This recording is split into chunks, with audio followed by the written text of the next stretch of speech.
Yo, a couple extra yos in there. It looked like it was loading. What is up? Welcome back. Tuesday night, 9 p.m. Where else would you be but the Dynasty Daddy trade show? Jeremy, how's it going? It's going pretty good, It's we got two big sports events going on right now. NBA finals, NHL finals, but you know what we got to be talking about right now?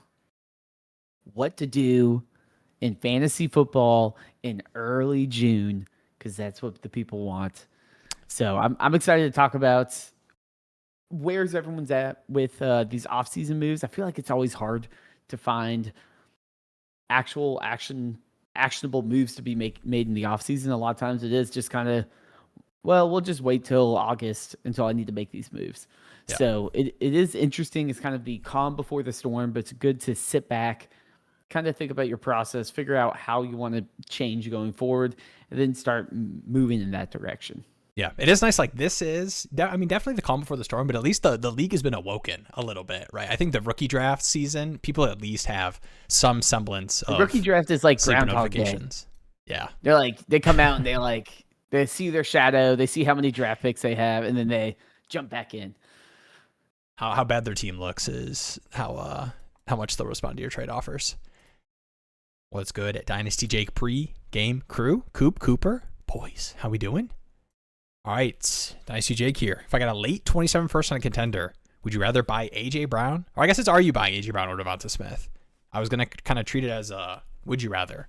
I think both of those are fine contending first buys, for sure. Yeah, I think honestly, they kind of are, they fill the same role, I guess, in terms of value. Like I feel late first, I don't think they have much growth in terms of, oh my gosh, they're going to be valued like a first round startup draft pick next year. But if I am concerned about production, you got to feel pretty good about both of them. If they're your wide receiver 2, wide receiver 1, even, you could build a contending roster with those wide receivers. Yeah, I do like them both. I think I probably would lean. I think A.J. Brown has more like. I'm kind of in best ball mode, and speaking of being in best ball mode, seamless transition. Well, here's the thing: I had the transition set up, but I actually in my brain had planned a different order for how the two slides were going to be revealed. Screen record Canva. I got it. I stalled long enough, so I'm ready. Speaking of best ball, Thursday night. I guess I should have put it on here, but Thursday night, 9 p.m. Eastern time. Same times we have the trade shows, but on Thursday, I will be doing some best ball drafts and Dynasty Q&A. Did those last season. They were a lot of fun. I do like going through the best ball drafts. I feel like it's a good kind of, you get a feel for how the general consensus is valuing the 1 year expectations for a lot of players. And I think people would be surprised looking at some of the ADPs on the best ball sites right now. But yeah, so Thursday night, be there.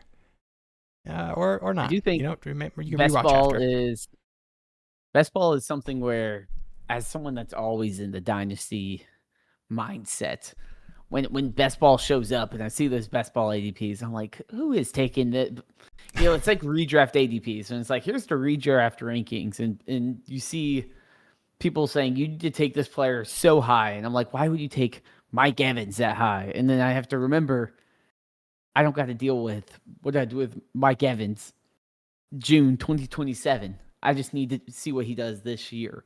So it is interesting, and it's a good way to think about things. I think redraft and your office leagues are obviously the very surface level of understanding. You're going to have people that are really deep into it and a bunch of different perspectives in terms of how they approach the game.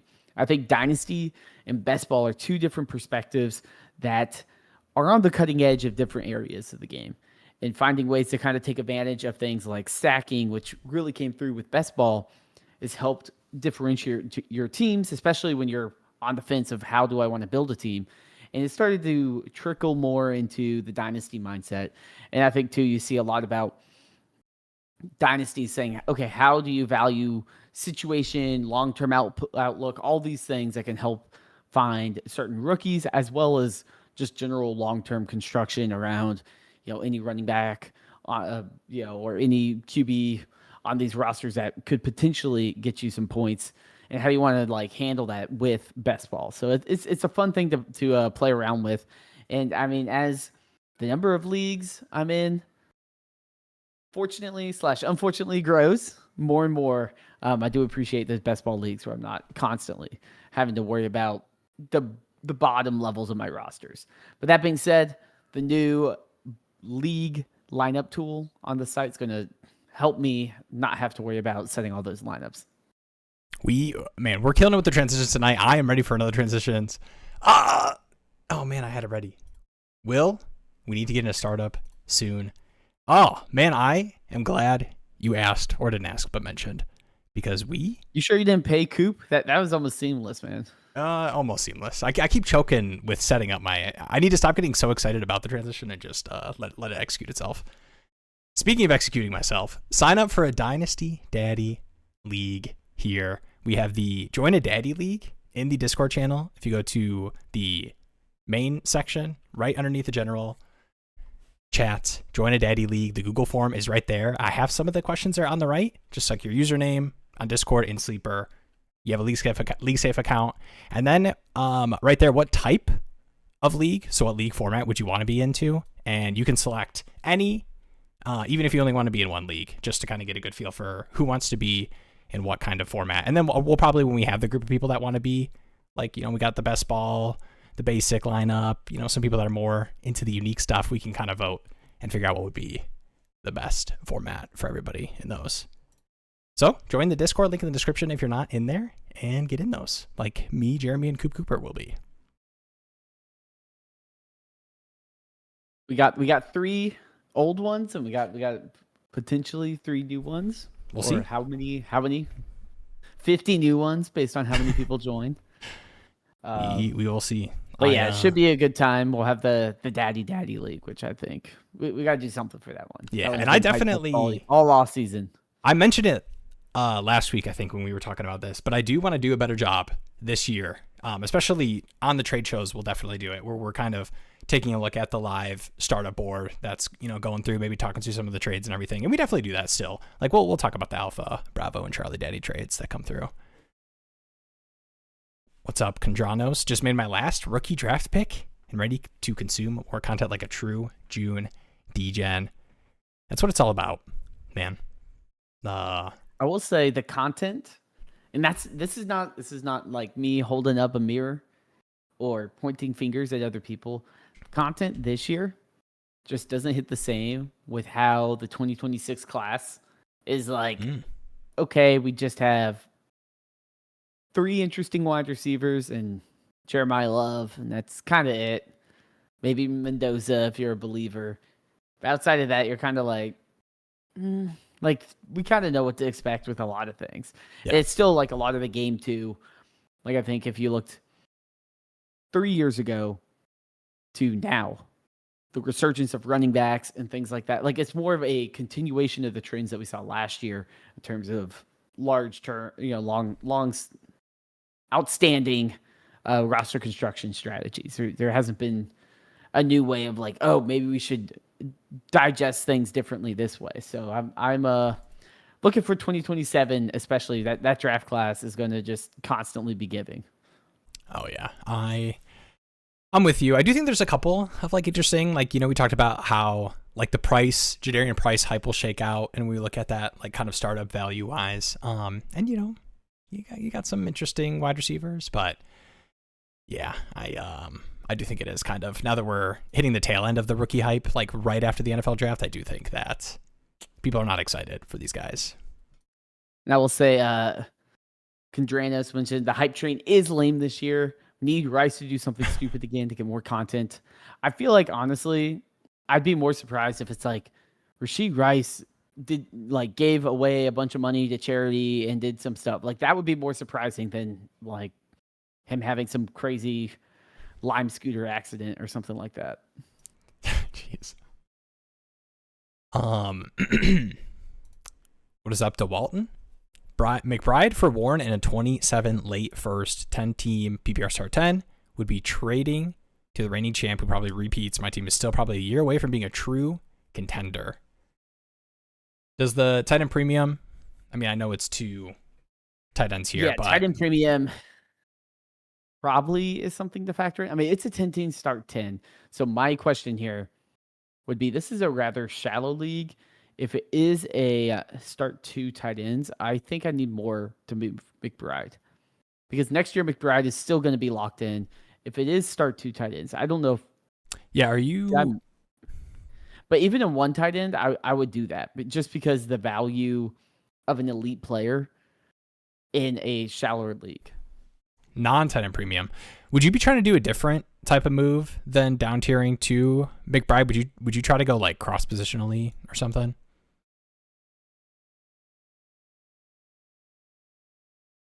And still kind of get a first. I do like the structure of the deal, like getting a first for a down tier, but in a non-tight end premium, are you trying to make the Warren Brett? Well, I mean, I think the thing too is like you see DeWalton here was like non-tight end premium and also have Kraft and Fannin. Right. So I'm like, okay, cool. Like getting Warren does nothing.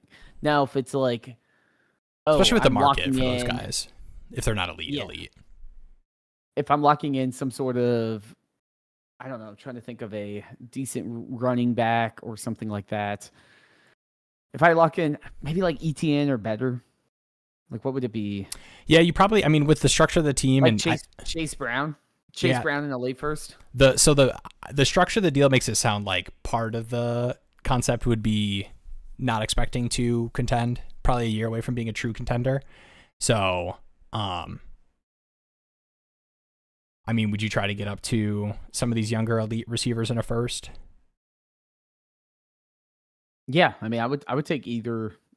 Like, if I can get, I mean, what like Olave? I don't know. Olave in the late first, Ladd in the late first. I would do Rasheed Rice. I would do both of those. Just because how high would you go? Would you go Nico?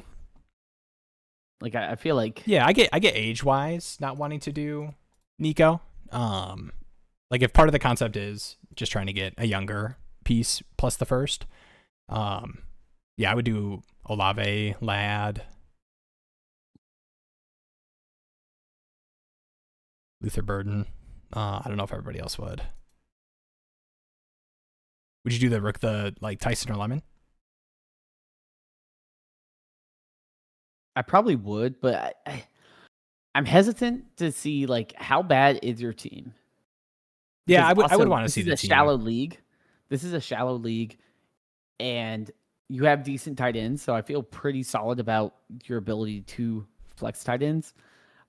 I just feel like when a league is shallower, I'm less likely to absolutely write myself off, unless if it's like a true blow it all up year. Especially if 6 teams make the playoffs. All it takes is like McBride and like 1 or 2 other players just going nuclear. Like if I had Jonathan Taylor last year or something like that, where he's scoring 3 touchdowns for half of the season, I'm probably like a top 3 seed, but just with those 2 players carrying everything else.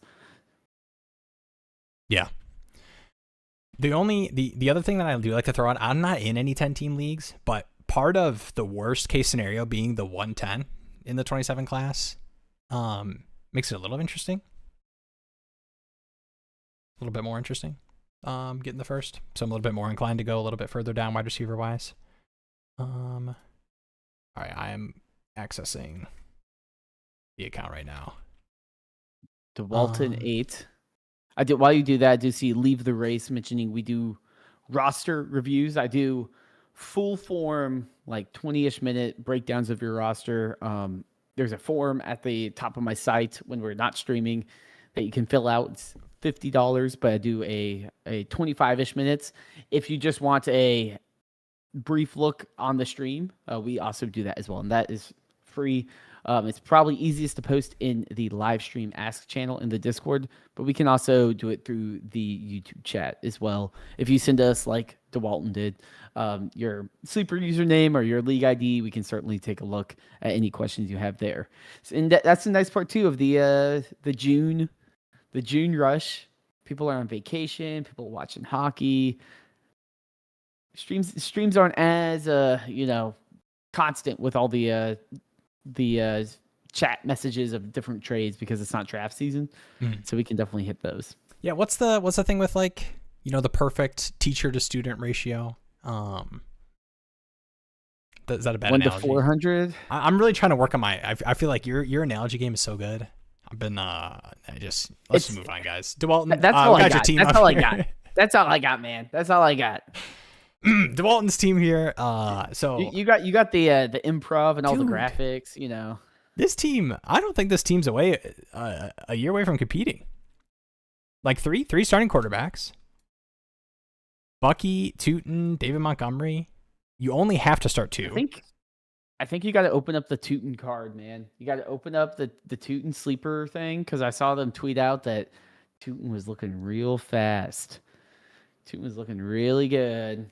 So I think it does come down to the linchpin here is David Montgomery and Tootin not having a true breakout is what would hold this team back. Because I do like Tate, Pickens, McConkey, Burden. We have way too many wide receivers outside of that in a shallower league. Like I'm going to say my biggest weakness here is how do I find a consistent enough RB2? And maybe that's a platoon. Maybe I try to get 4 gross RB2s and try to just go with the production I can predict.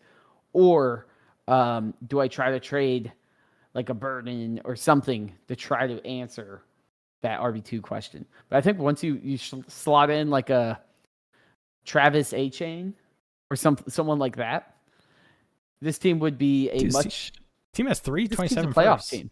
This team has 327 first. Like, is there any part of you that's like, all right, I got 2 things. Usually you have to slow me down because I usually and I will say real quick, leave the race. Usually what we paid for one this one and gets it for free. I know Jeremy. How long are yours? You're usually pushing like 30 minutes on the ones that you actually break down, right? Yeah, they're like 24, 25. And yeah, I will say I did 2 today, and I'm not there distracting him. I have them scheduled. I have them scheduled for tomorrow, but I can send them out today, or tonight, so you can see it. And maybe if you want, leave the race. If you want the will take on the team, since you won't get that in the video, feel free to send us your team in live stream mass channel in the Discord. I'll give you the crazy will analysis. And actually, okay, so this is what I was gonna say. You usually have to slow me down, Jeremy, because I'm usually very inclined to say like, okay, how can I make this team a stronger contender without sacrificing too much pick value? You got 327 first. One, is there any part of you that's like, McBride, I'm gonna hold on to this advantage, and if like all these tight ends smash this year, like yes, they're tight ends in a non-tight end premium, but it makes up for my lack of strong contending pieces in a 10 team. 10 by 10. Is there any part of you that wants to go the other way? Or, before you answer that question, I got a 2-parter for you. Or would take the tier down and do what you can to send a couple firsts and something for like Bijan. Like you do something crazy with all the value you have. Because the thing I don't want to do is in a 10 by 10 focus so much on having like my value really spread out, because it's very hard to consolidate that into Trey McBrides, into CeeDee Lambs. Now, like the tier down to Tyler Warren is not like a crazy far down tier down. So I don't mind those kind of deals. But when you start doing that too much, it's like you can never get back to having the elite assets, which everybody wants in a 10 by 10. Yeah, I mean, I think this type of league, I'm just looking at consolidation. And I think too, like there's a couple ways of doing it. The easiest one is let me take all my picks and let me just staple it to someone and tier up. But once people start consolidating all the assets, like you'll look at like year 4, one of these leagues, all the contenders have the Bijan, Gibbs, Jamar Chase. And you're like, okay, this team is not like, I can't go and say, hey, you want 2 mid 27s and like Luther Burden? They're like, nah, I'm trying to win, dude. Like you see this team? I'm not giving you Bijan. That's the hard part. It's like it's hard to gauge the consolidation of the top assets in these type of leagues. Yeah. Without like really going through it and being like, okay, do any of these bad teams have players that would help me win now? Right. And in this type of league too, I would be less concerned about actual Dynasty Daddy or KeepTradeCut trade value. I'd literally just be like, what's their current season outlook? And I think that's something that we need to do a better job at in general. As when you are in those shallower leagues, like like Christian McCaffrey last year, I don't care. Like if I win, if Christian McCaffrey's doing his thing, I'm going to hold that time bomb until he breaks, because in a shallow league, I'm not going to win by holding on to the dynasty value guys and being like, oh, well, Christian McCaffrey's cool and all, but, CMC and 2 first-round picks got me Malik Neighbors. Like, that's not going to help me in a league where I need smashing production to actually have a difference. And in those deeper leagues, you can kind of piece it together. You can have a decent roster without, that stud. May I ask what the trade and or trades were that were thrown out for you? The note was the Josh Allen team is tanking and has been throwing out trades. Because I would definitely be interested in that. Because I think there's an easy way for you to turn this team into like a team that has 3 firsts and like is strong enough to kind of have a chance contending this year, into a team that's now I get that it's tough. Like I did peek at that super team, or not super team, but when I'm looking down, Bijan, Brees, Chase, Brown, Christian McCaffrey, Chase, Lamb, Wilson, Jaden Daniels, Joe Burrow, Tyler Warren, and he's trying to get your Pitts or your McBride. That is a little sketchy, but I'd be curious. Always down to buy Josh Allen.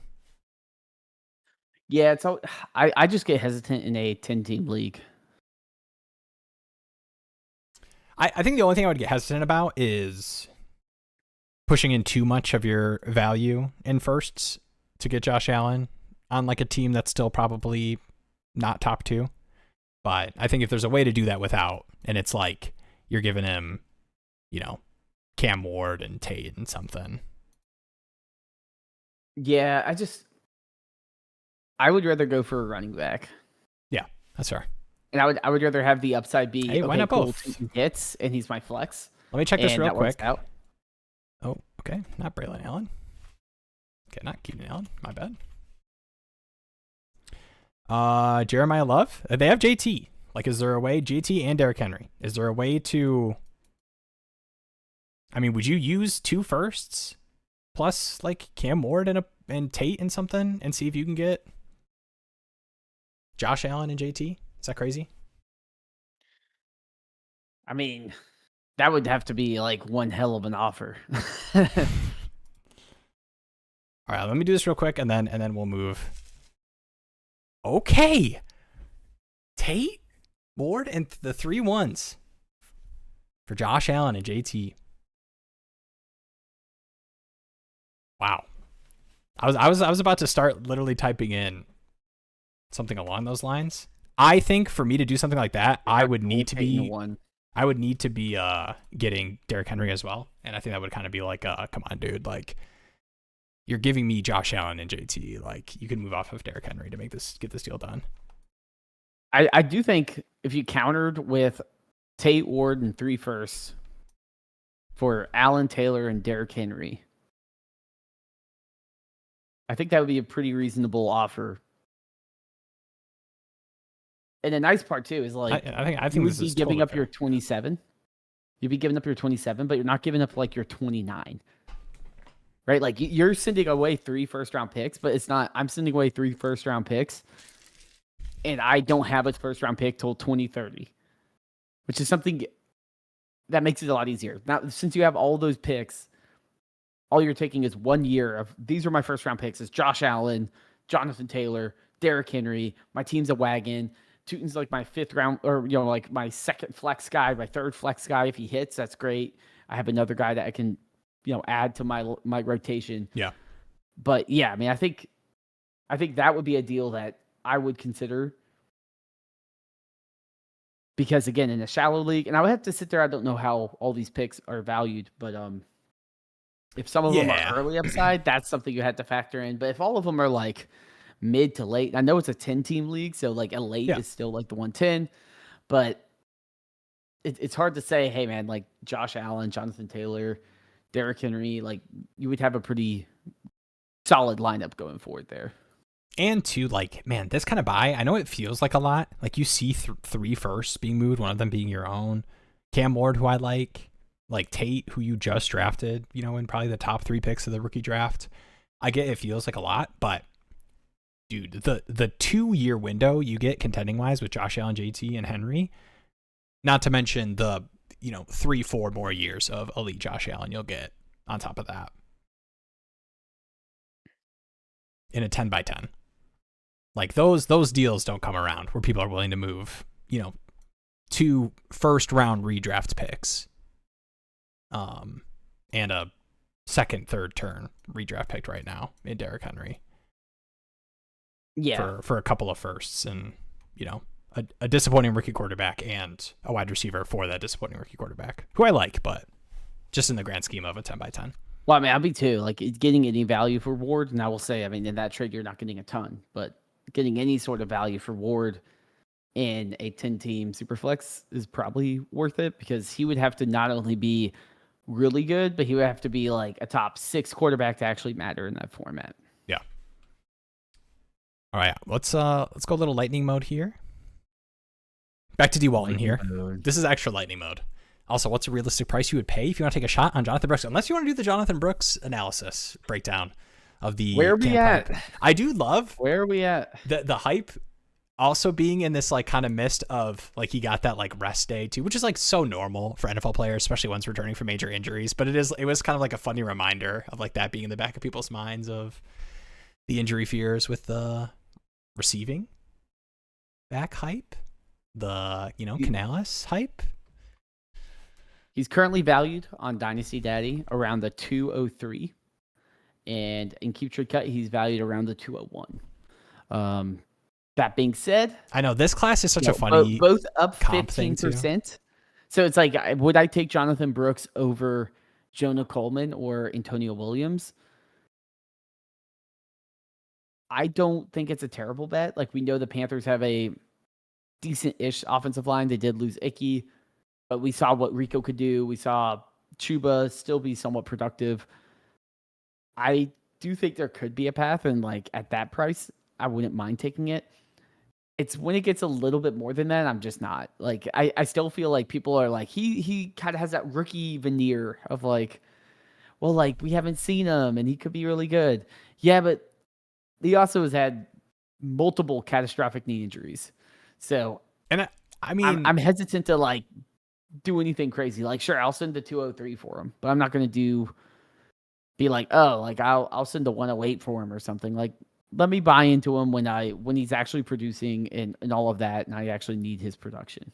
I do think too, like this range is like, I mean, dude, if we're talking about Jonah Coleman and down, like all these running backs here definitely fall into a range of a similar kind of bet of, and I think he's the one that probably has the most like upside to gain if, middle of the season, he's like kind of taken on a bigger role. But I do think it's just going to be best case a committee backfield for the Panthers. No flame. Like, I don't think Brooks is, unless we have like elite. Chuba would lead the league in rushing is not a good bet. That's what you're saying? I don't see him like RB30 right here, unless he like comes out of the gate and is like immediately 50-50 split guy and has the passing down role. I like don't see him leaping into this like top 25. So it's like, I don't want to pay the prices that I'm paying for like Dave Montgomery and Swift on my contending teams for the Brooks bet. That's just not how I treat the running back position. But obviously was a great throw in. If we're talking about him, half hour into a trade show stream in June. But yeah, I'm totally fine flipping him for like for sure production on my contending teams. Yeah, I mean, especially on the contending team, I'm not expecting him to be a consistent enough piece to matter. Howdy, gents. Thank you for the sub, whoever that was. Appreciate you. Where do you guys sit on first round QBs in a 6-point dynasty superflex?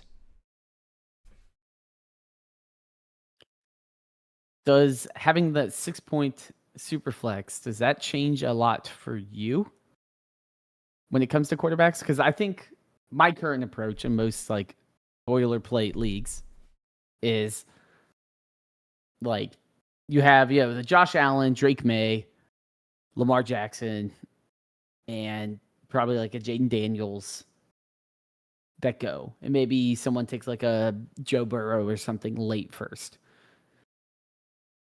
Maybe people reach a little bit more on the Joe Burrows, but I don't think it would drastically improve.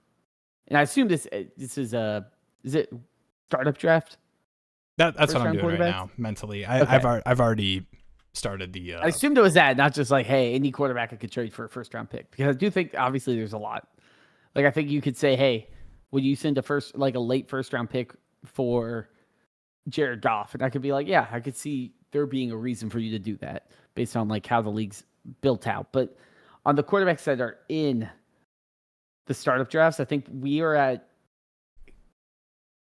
probably the lowest point since I've started playing Dynasty in Superflex. Like back in 2020 or whatever, there was like 8 quarterbacks. People were reaching like on Dak or anyone. They were like, we need this quarterback. Mm-hmm. Now I think people are realizing the scarcity of quarterback not being as valuable unless you got one of the elite guys. And that's kind of also the trend of running backs coming back, passing numbers going down, all of that stuff. Yeah. But I would say there's probably about 4 or 5. And I've seen, like Burrow or Lamar Jackson fall to early second. Yeah, I mean, this was right here. Like literally the first startup draft I clicked on was one we did. I think this one was the one last week, but Josh Allen, Drake May. And then the only other quarterbacks in the first round are all at the end. And it's Jaden Daniels, Lamar, Caleb Williams. And then you don't get another quarterback until the 208. In a 6 point, I do think that like the Burrows and the pocket passers that people feel better about will get pushed up. So like I'd imagine Burrow's a first rounder. Justin Herbert's probably like starting the second round, depending on everything else. But I do think these elite positional guys feel Stafford's so yeah. But these like elite positional guys feel so much stronger bets. One for next year, as well as like dynasty long term, which you don't say a lot at the running back position, but Bijan, Gibbs, and then the I throw Genty in there as well. Obviously you feel a little bit worse about the year one bet, but Chase, Puka, JSN, Brock Bowers, Trey McBride, Amon-Ra. I mean, we're talking about Justin Jefferson and CeeDee Lamb like being pushed down to the second round, and it's not so that all the QBs can be taken ahead of them. Like it's because of these elite smash guys. That's 25 points per game. It is kind so of I was looking on the mock draft tool on Dynasty Daddy, and Dynasty Daddy trade values. We have 5 quarterbacks, which is pretty similar to this mock. It's Josh Allen, Drake May, Jaden Daniels, Lamar Jackson, and Caleb Williams. And Joe Burrow's at the 206. It's interesting because KeepTradeCut had Caleb Williams 109, ahead of Jaden Daniels, ahead of Lamar. Joe Burrow still at the 206, which I thought was interesting. Now, I know the high level of what everyone's valued on KeepTradeCut, but I did not realize the Caleb Williams hype is, I mean, he's 3 spots behind Drake May, who went to the Super Bowl, and obviously, things didn't go his way, but it's interesting to see the Caleb Williams hype, the Madden cover hype, whatever it is, carrying him higher than someone like Jaden Daniels, which to me, I'm like, I kind of like the Jaden Daniels rushing upside, even in a 6-point touchdown. But that being said, I mean, it's like, oh no, which donut do you want? Like, they're all good. Like, just enjoy that you got one of them. Yeah, the Caleb stuff. I mean, it's obviously it's long term being tied to Ben Johnson. I do think that like long term situation, I think sometimes could be a little bit underrated in Dynasty, just from the perspective of I don't think we'll see a big drop for Caleb as far as like redraft drafts next year or underdog best ball. I mean, like he's getting steamed up in best ball pretty high right now. Like I do think. And it's best ball's a little bit weird because he gets pulled up because of how high Colston Loveland and Luther Burden go, and Rome as well. And so like a lot of those, I will add to it as well because he had a little bit of the Victor Wembanyama moments where there was that like the playoff game where ultimately DJ Moore quit on the route and they lost in overtime to the interception, but like the crazy like corner of the end zone catch that he threw on the run or whatever, and you're like, oh my god, like I get why people were calling him generational. Like it's like, oh, he has it.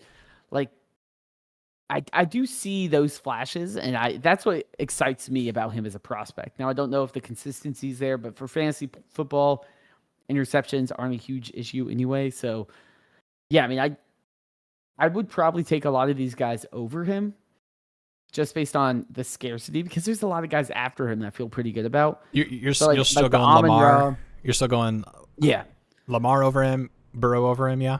yeah. I mean, I would. I I'd probably take Caleb Williams over Burrow, but I think Jaden Daniels, Lamar, I would rather take over Caleb, and then I think guys like Amon Ra, I would certainly take over him. I could see the Jeremiah Love, Gene T, Jefferson conversation being something of like, okay, I don't know which one to take here. Maybe I'll just take the quarterback. And there's something to say, the Indiana Bears looking pretty optimistic in terms of what they're going to be doing next year. But and the situation's good. And that's something that a lot of these other guys we don't know, right? I mean, Cardinals, who knows how that's going to pan out. The Raiders, we don't really know. Ben Johnson with the Bears, I mean, that's probably going to be there for at least 5 years before anything changes. And if anything does change, it's probably like, oh, the offensive coordinator got poached or something like that. Yeah. Yeah, right here. Why should Caleb be higher than Herbert? I mean, Herbert, I feel like true August right before the season, I do think that Herbert's going to start getting we should. This is the year. The offensive line injury stuff, the Mr. What If, Mike McDaniel there. I do think that Herbert's going to get steamed up. Probably like right here. The 209. I wouldn't be surprised if in 6-point passing touchdown leagues he's like a early second guy. Yeah, I mean, I think think he's like properly valued, I would say. Like on Dynasty Daddy, he's the 208. He's 2 behind Joe Burrow. That is probably the range I would take most of these quarterbacks outside of the rushing upside guys. Jaden Daniels, Lamar, Drake May, Josh Allen to me are the guys I would take. I probably wouldn't want to take a Caleb Williams until like the 205, to be honest.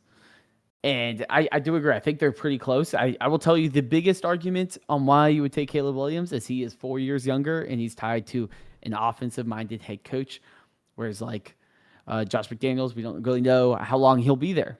He was interviewed for head coaching jobs before he took the job at the Chargers. I could totally see him kind of doing a 1-year rehab and jumping somewhere else. That's a situation that's good for him.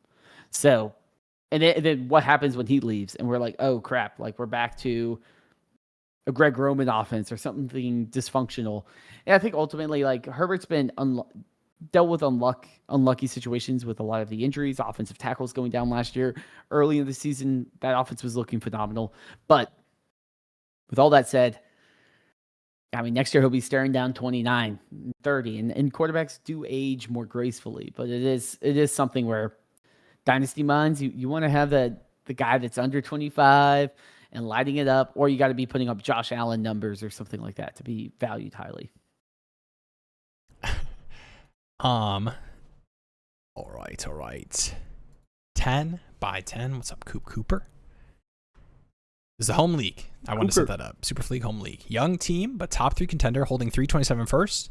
Would you send Henderson, Kyler, and a late 27 first for Lamar and Saquon?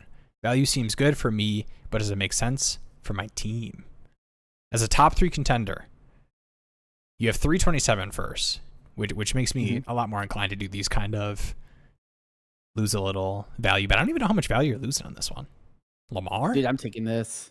Dude, I mean, the hard part is a 10-team quarterback. The quarterback advantage is much lower, but still Lamar is one of the few guys that if he is healthy, that's a cheat code. And then Saquon, like I was doing the roster review earlier today, and I was like, people are down on Saquon, but if you need a guy that does have the upside to be a difference-making running back, like a bad year Saquon is still probably the 25th most impactful player in the league based on your format. So like, I'm like, sure, give me the guys that are going to matter. 10-team league is probably going to be very easy for me to actually turn this thing around. It's a young contender. A Saquon is not going to tank your window, and you still, like, you get rid of a late 27, but you still have 2 other 27 first. So you can have fun with all the draft content that we'll be doing next year, hyping up the class and getting everyone excited. You'll still feel like you have a couple bites at the apple there. Yeah. No, this is pretty easily Lamar Saquon. I feel like I would see the other side being Lamar, like if it was just Lamar and not Saquon, and I would probably stare at it for a while and be like, yeah, maybe I'll just make the Henderson bet, and like, yeah, it is. But no, Lamar and Saquon, that is a great deal. This is the full team.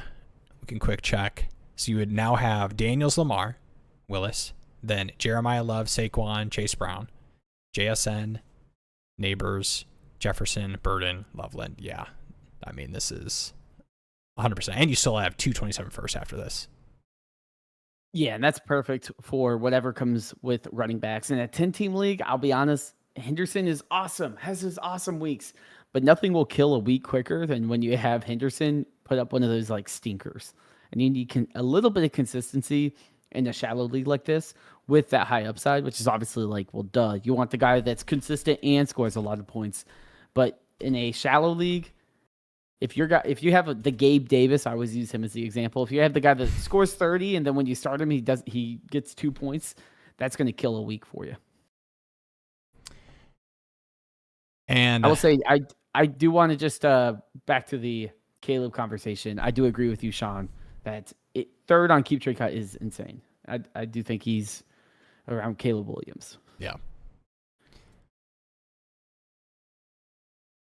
Love filling the offseason with trade talk. However, game theory-wise, are the best win-now moves or rebuilder moves made just after week 6 when you have a clearer picture of where your team is at.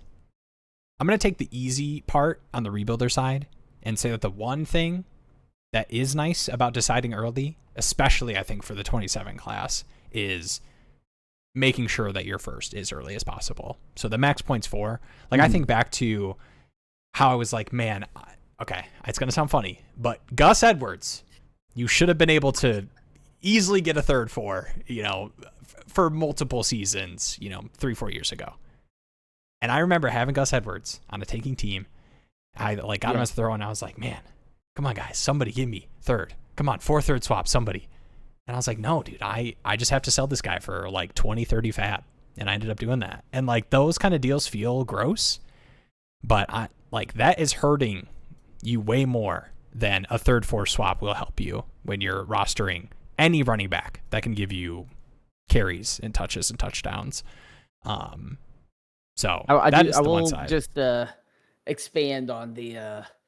I was in a home league. The Gus Edwards analysis, or is this a separate thing? Well, no, it is a Gus Edwards analysis. Okay, but nice. it's more just like one of those stories of we had a Ravens fan, and it was when Gus Edwards, I think it was J.K. Dobbins towards the ACL again, and Gus Edwards was the backup, and he sent his 1st-round pick for Gus Edwards straight up, and that turned into Jahmyr Gibbs on the best team in the league. So I'm a little sore. I will always remember that Gus Edwards trade. Hey, Gus gave you some touchdowns. It cost me a couple rings. The touchdowns turned into 8.3 fantasy points, but they were touchdowns. That was my KD joining the Warriors. It just ruined the league for me. That's tough. But yeah, I mean, I think it's hard in the offseason. I mean, I think the ultimate thing in the offseason is like, what can I do if my league is not active? Because reality is, your league is half active probably during the season. How active is it during June? Probably not very active. So it's like, okay, I need to make sure I'm clean. I'm doing spring cleaning of what I can do, right? Meaning cleaning out old players. I'm like, hey, they don't fit any sort of rostering new guys, listening to any sort of news around guys are signed or potentially, especially at the running back and quarterback position. Yeah. If you're actually setting lineups, I want to lean into that. And then if there are active managers, I do think the sooner you tank, especially this year, the better. And if you're in that middle range, the biggest advantage you can have is flexibility when you need it and not being like bent over a barrel and all you have is like Jaden Reed or something. Yeah. And you're like, dude, I need a running back. Take my Jaden Reed. No one's going to do that. You need to have some sort of pick flexibility. And I know people want to come in here and make the big trade and send away all their first and have the perfect roster in June. But I'll tell you, when Buy-Mageddon hits, and it hits every year, and we're like, dude, can I start like Josh Downs in my wide receiver 2 spot? Everyone's like, crap, I wish I had a little bit of extra buying power especially if you're kind of in that middle range. Because the hardest part, it's easy when you're like the best team or the worst team. You know what you need to do. Yeah. The script is easy. Best team, okay, let me go out and buy Derrick Henry. Let me buy all the guys. Let me stockpile. So when you're in the middle, it's like, how do I play that to where I'm maximizing my draft odds without closing my window? Because we've seen teams get hot late in the year. Travis Etienne was dropping 40 points in the playoffs.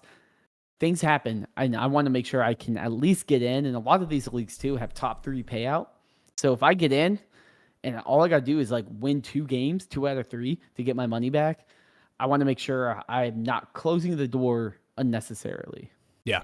Yeah. The only things that I'll add real quick on the rebuilding side is that the one time, and this might be a little late for some of you, but I know some of you have your rookie drafts like real close to right before the season starts, like past camp and everything.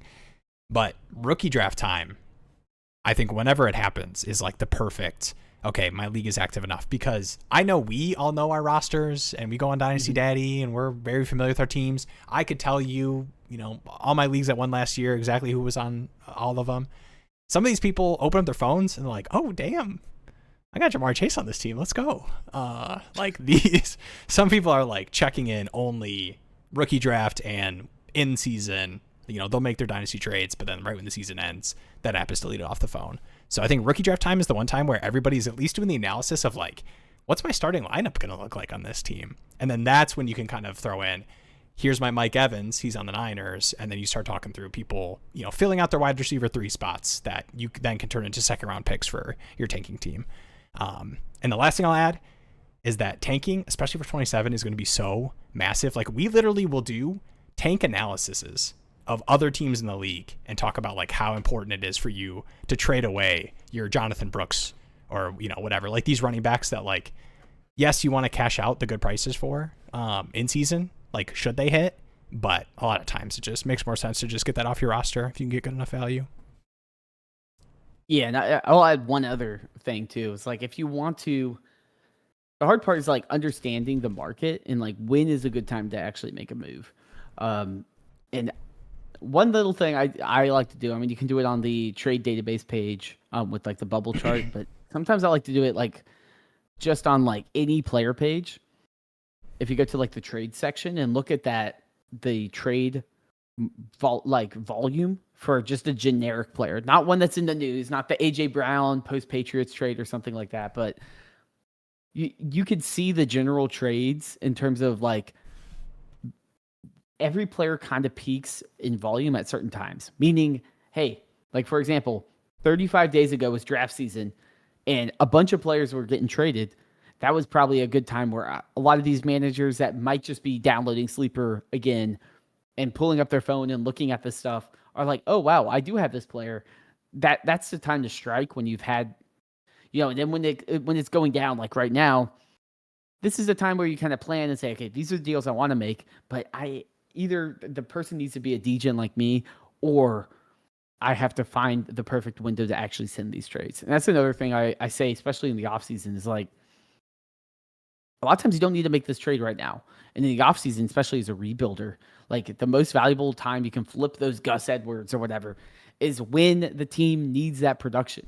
So sometimes you're like sitting there and they're like, okay, well, I can't get anything for this guy. But maybe week 5, this, player X gets injured and they do need a Jonathan Brooks that plugs into their offense and gives them some sort of, points until that player comes back. So there's different ways to play the value game. I think you get the elite guys always look to get maximum value, but you also need to find times when the market is active.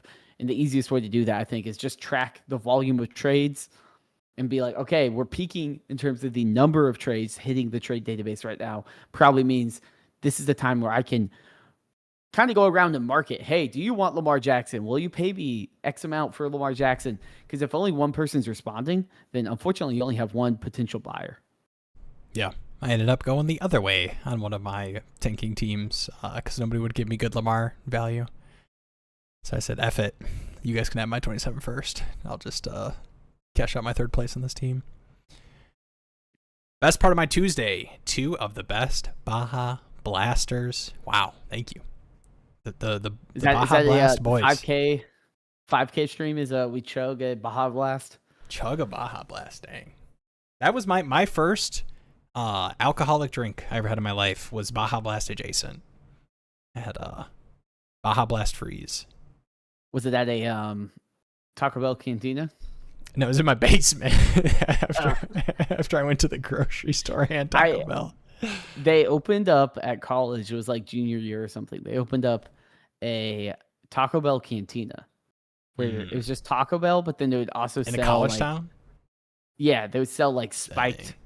I went once and they had like a crazy spiked Baja Blast, and it was like $12. I'm like, okay, never mind. And that was like pre-COVID prices. Like, you know, dude, now it might be a little bit normal. Yeah, give me 4 burritos. As a college kid, I'm like, nah, I'm just gonna. That's my budget for meals this week. Jake Lombard, can I ask you guys for some trade advice? Yes, you can. You came to the right place. I have 2 big trade options that I could take today before rookie draft tomorrow. Dang. Ooh. 14-man league, short at running back, and have good receivers. First offer was Devon Achane, for my 26 108 and my 27 first. Hopefully it's late as I intend to win this year. Same here. I also intend to win in my leagues this year. I intend to win every year. Good thing we're not in any leagues together, Jack Lombard, or we would have conflicting resolutions there. I think we have the team. I thought we had the team. Maybe I was looking at a different trade. I was doing a look at a different 14 trade. Team. Okay, the second offer I give the 108 and the 207 for Derrick Henry and the 114. Who? What is the 114? That is like. I like the 108 and a 27 first for Achane. I think that is more interesting. It is a 14-man league, so it's probably a little bit deeper. So I'm sitting there like, okay. Yeah. But Achane is definitely someone I think I can get Derrick Henry in a different deal if I'm trying to push all my chips in. Yeah. Whereas like, I don't think without the 108, this Achane deal happens. But if I trade away my 27, I can say, hey, I'll give you a second plus something. Give me Derrick Henry, and now I got both of my Infinity Stones there ready to roll. But if I trade away that 108 and I'm like, hey, the 114 in my late 27, they're probably like, nah, I don't want that. They probably want to make that 108 pick. Yeah, if you want to list out your starters, I mean, really, probably to us, and let me know if you think differently. To us, it would be more of you mentioning you're good at receiver. It would be if we read your team off and we're like, like your wide receiver 2 is Michael Wilson or something, and your wide receiver 3 is Matthew Golden, and we're like, yeah, I don't know if you're good at receiver, like on a contending team, like, but yeah, if it's a decent enough contending team, I think 108 and a 27 first for Achane is a great price.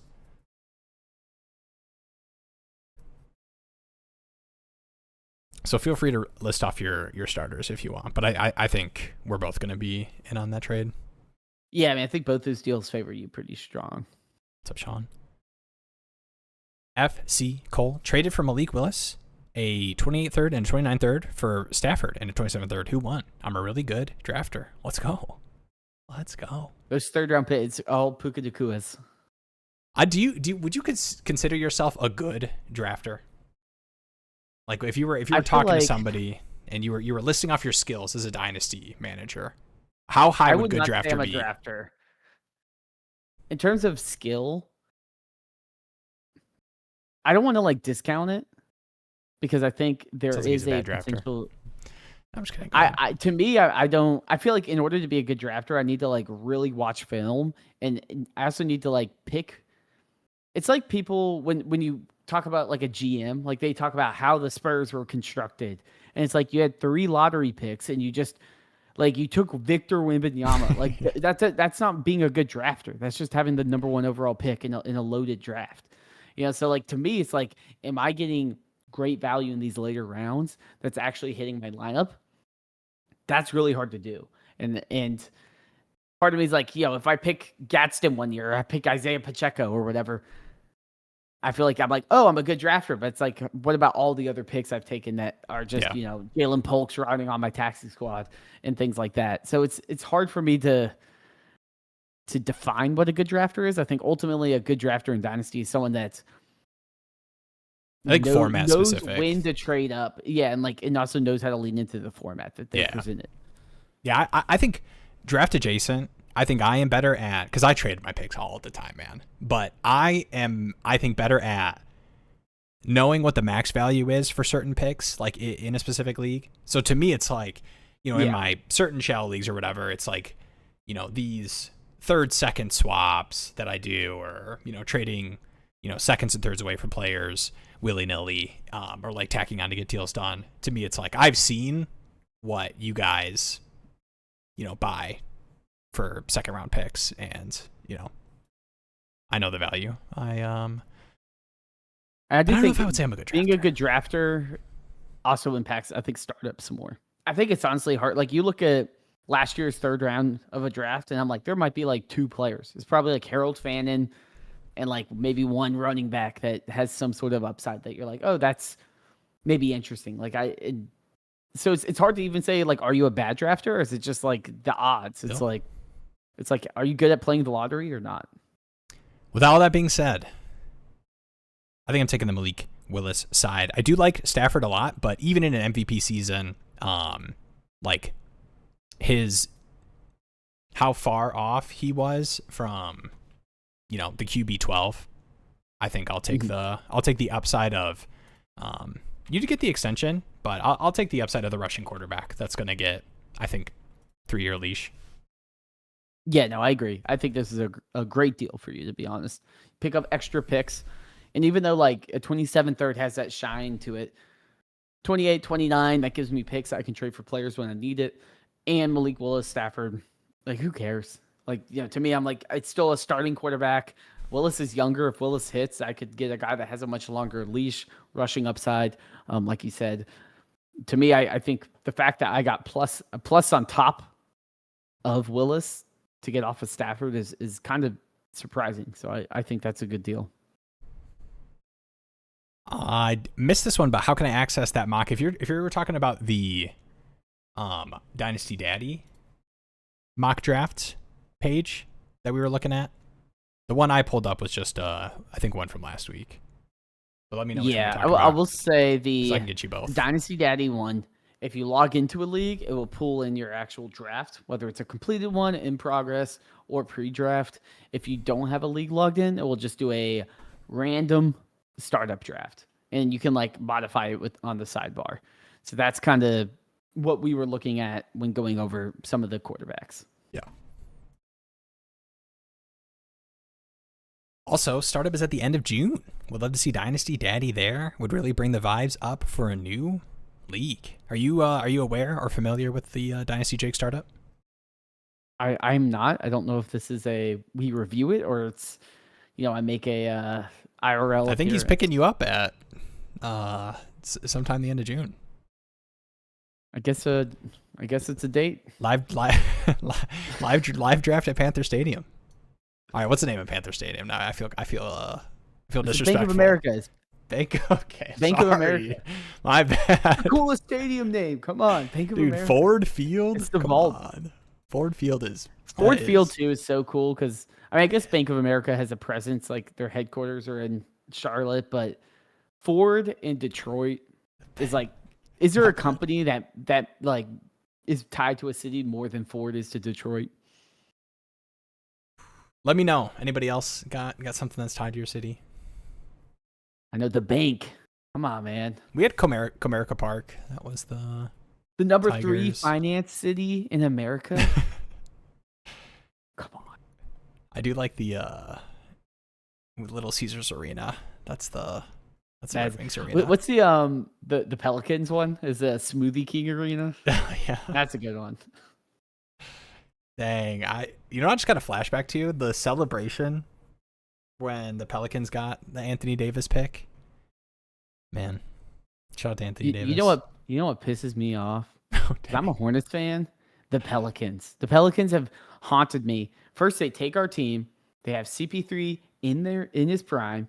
Do nothing with it. Then we get our team back. We have the worst season of all freaking time. They get an expansion team. Get Anthony Davis. And then it happened again with freaking Zion, where it's like, we're right there. Nope. Nope, we're gonna get screwed. We didn't even get top 2 or 3 with that one, but it kind of worked out. Zion and it's Zion, Anthony Davis. Like, how many good players do you have to get to and just completely ruin them?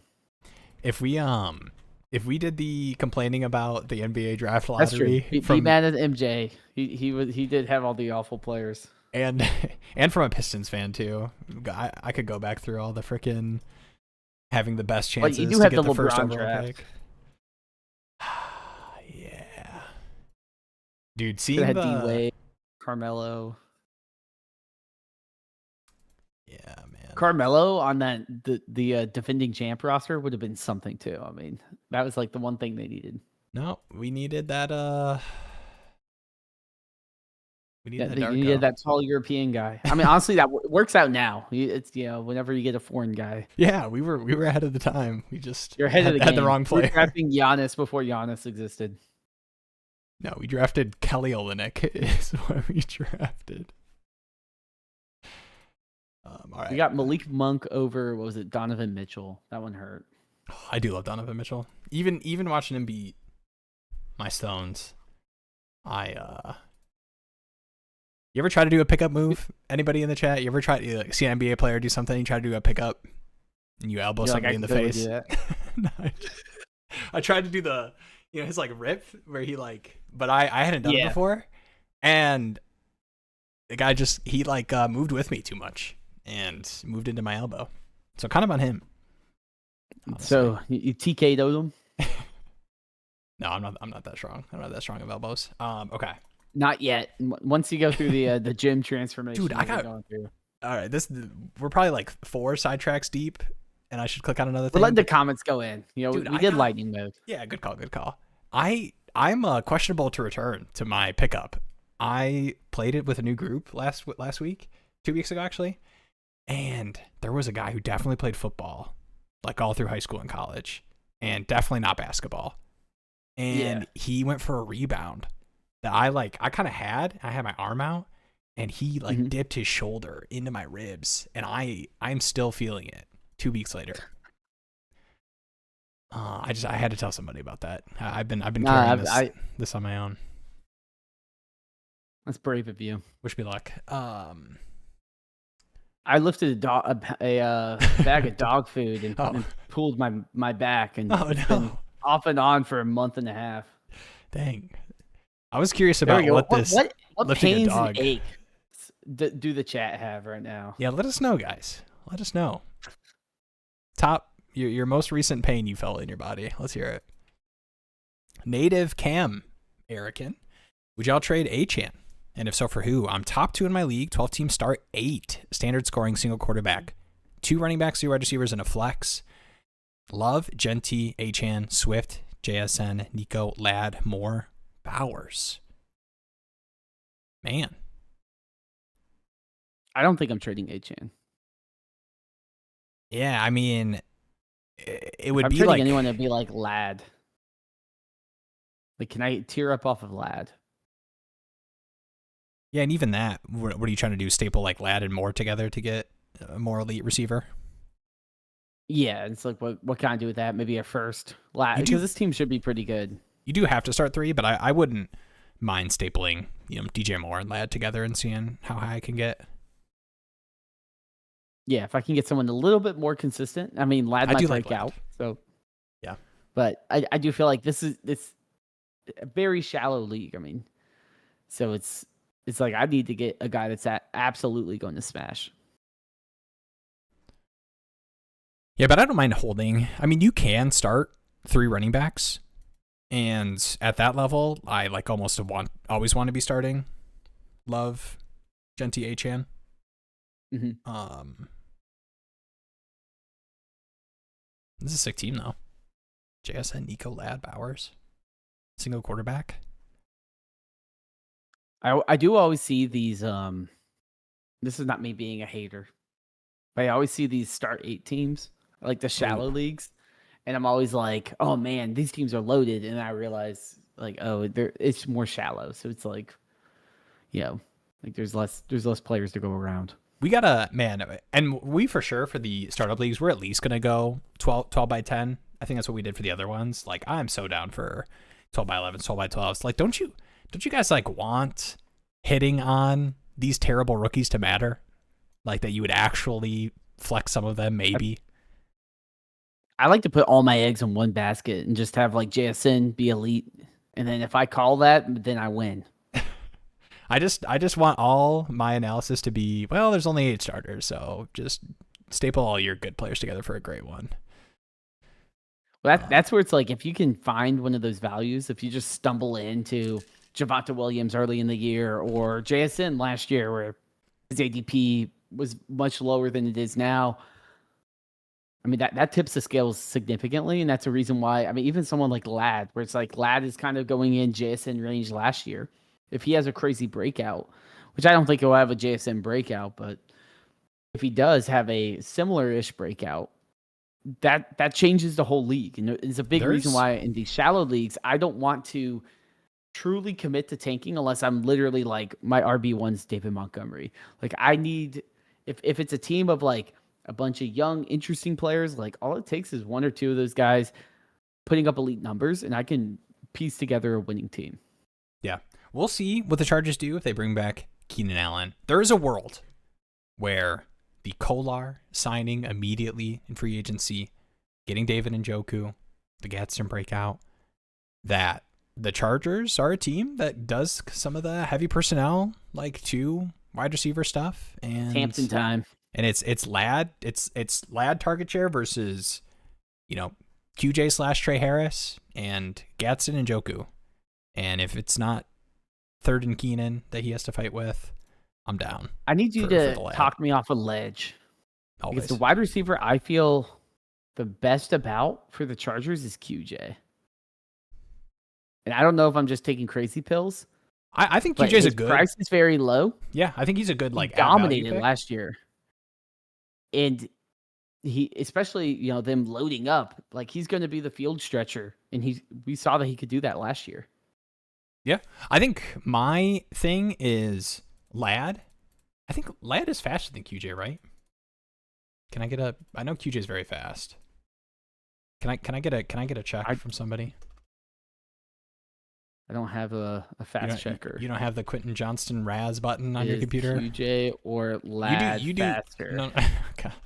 Let's see, the Gemini. I was going to do the Raz check. Ladd McConkey is faster in a straight line. 4.39 speed, 40-yard dash. 4.39 and 4.49. Oh, he dusted him. No, I'm just kidding.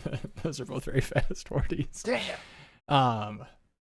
No, Ladd faster equals better. No, I know last year was John very Ross. up and down. I still got some bags.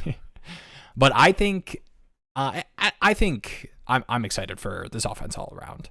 But I do think pure like belief in like a target share dominant season, I think it's Ladd. But I do think that QJ kind of has that. Man, I was about to say Mike Williams. He plays different than Mike Williams though. Like QJ's speed on crossing stuff, even though he can win downfield. But no, I think QJ's a great pick at value. He goes like pretty late. Well, yeah, that's one reason Ladd is like a 4th round pick, third, 4th round turn pick in underdog DraftKings drafts right now. QJ's like 9th, 10th round, I think. Wide receiver 44. But I mean, he started off the year 22 points, 14 points, 12 points, 19 points. He had some injuries too. Like I think you can give some excuses to QJ for some of those bad weeks. Some of them were like 0 weeks though. And it was kind of a funky. Week 8 was a 0 week. It was kind of a funky season too. Snap share. You had the Gadsden breakout games. Mm-hmm. Like obviously Keenan was there. Trey Harris was still getting mixed in a decent amount. That is the one interesting part. Is I'm really hoping for no Keenan because I do think that Trey Harris will play a decent amount. Like as a blocker, and then like he was fine as a rookie. Like I know to us it's like, oh, he sucks, like roster clogger, but like to an NFL team, he is gonna, play 50-60% snaps. Back when Dynasty was a slow man's game, you would hold on to a wide receiver for 3 years before calling him a bust. Now it's like week 7. You're not wrong. I don't even have a joke. Just true. Real quick, back to Jack's team. Running backs are K9 and Warren. So this was the 14 team that was the 108 and the 27 first for A-Chain. Yep. Chase, London, Odunze, Watson. I mean, that's a pretty solid wide receiver room. I'm definitely down to go get the running back hammer. K9. Yeah, definitely get A-Chain, because then you're sitting there feeling pretty good. It's a 14-team league. I doubt you have a ton of starters. It's just going to be deeper. But the fact you got Chase, London, that's 2 top 10 wide receivers.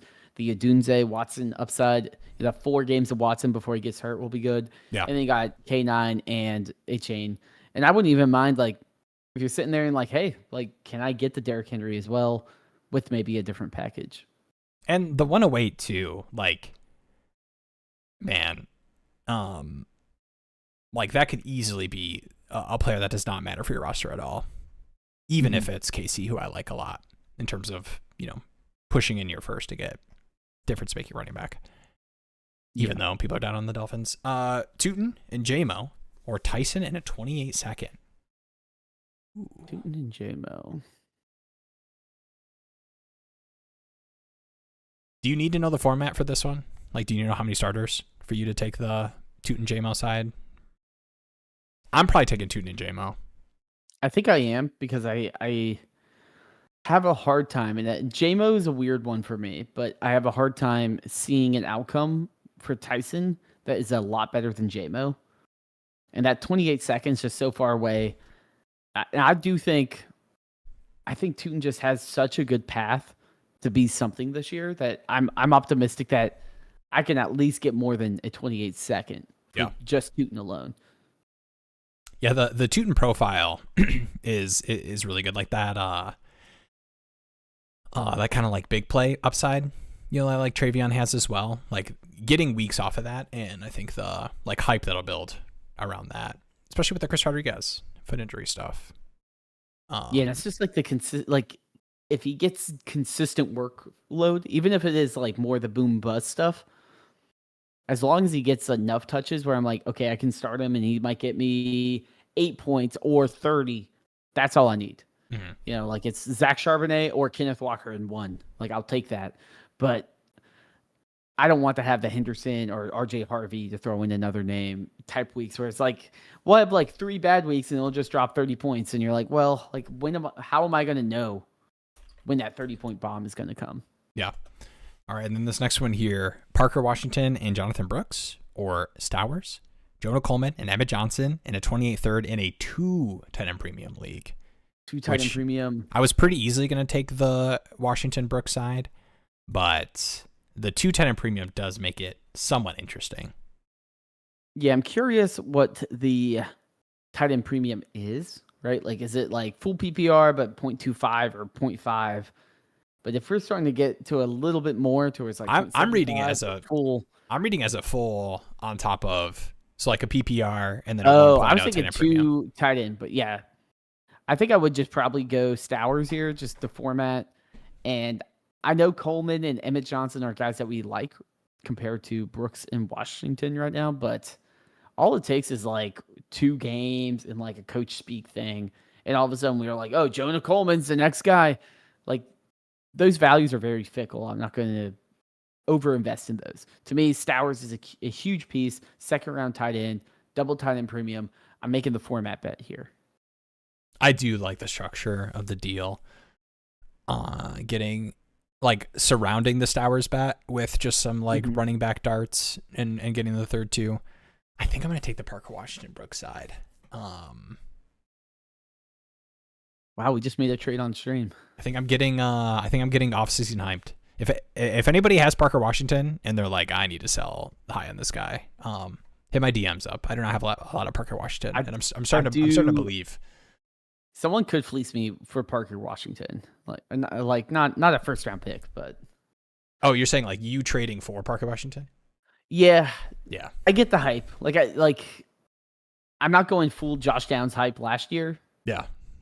Type train, but like I'm it's me somewhat and there. I pay Wandale prices that no man should ever pay. I don't look through the Will Sanders FF trade trade activity. you're gonna see some things that you That's, wouldn't watch the trade show anymore. Hey, that's why the people are here. That's true. Authentic. Yeah, authentic. We show our biases. And Dynasty Jake's looking for an IRL appearance. Okay. I'll need to know more details, and not just so that Jeremy can decide if he wants to go. I am interested, not in going. No offense. We're gonna fly Will down here. Flight worthy, but what is the startup draft going to look like?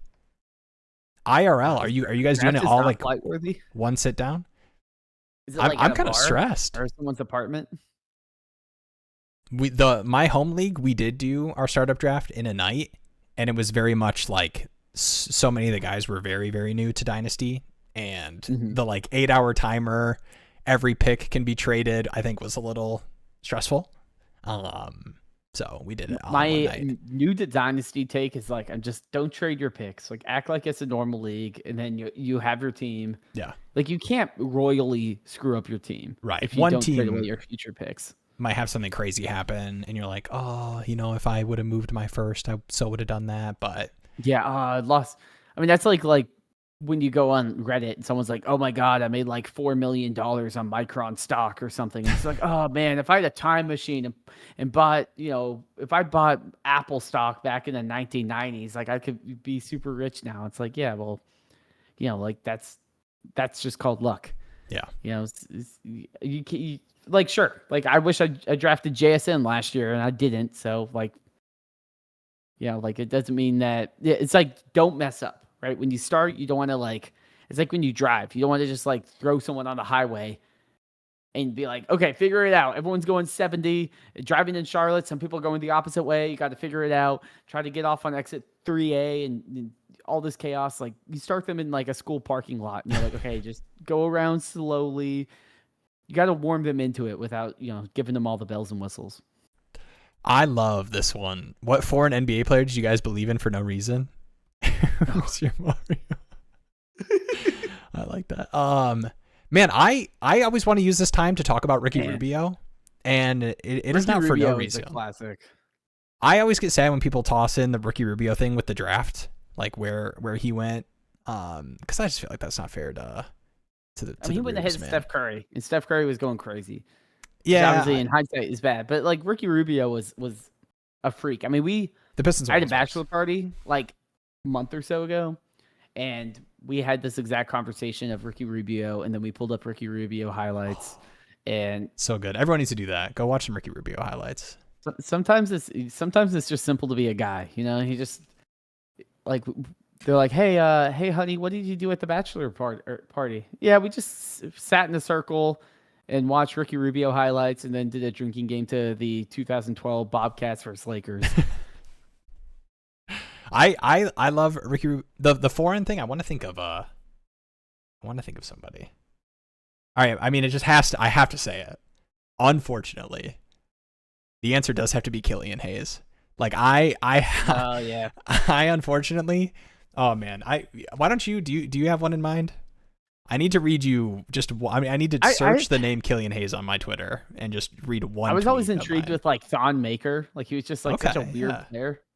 Boble was always a fun kind Boble was so fun. Boble was like Wimby without swag and being a monk. I'm sorry, I'm laughing at my own tweets.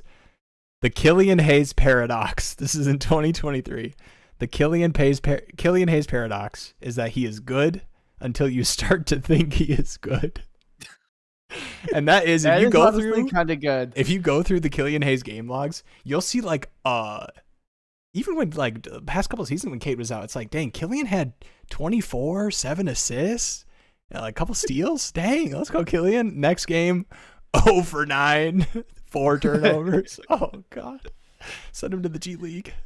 It is a little bit maybe that's your Ewing effect or whatever, where it's the Killian Hayes. Once you have expectations, you fall apart. And when it's your team too, you're watching these guys every single night. So I am very invested in how Killian Hayes performs versus Tyrese Halliburton, who I love and went in that draft. I do. You're part of the Halliban. Yeah, I did love that. Man, I mean, I think. To me, I'll be honest, I love the NBA, but I've only ever really watched in the playoffs or play in. So the most times I watch the Hornets, we're usually losing by 50 points in the play in.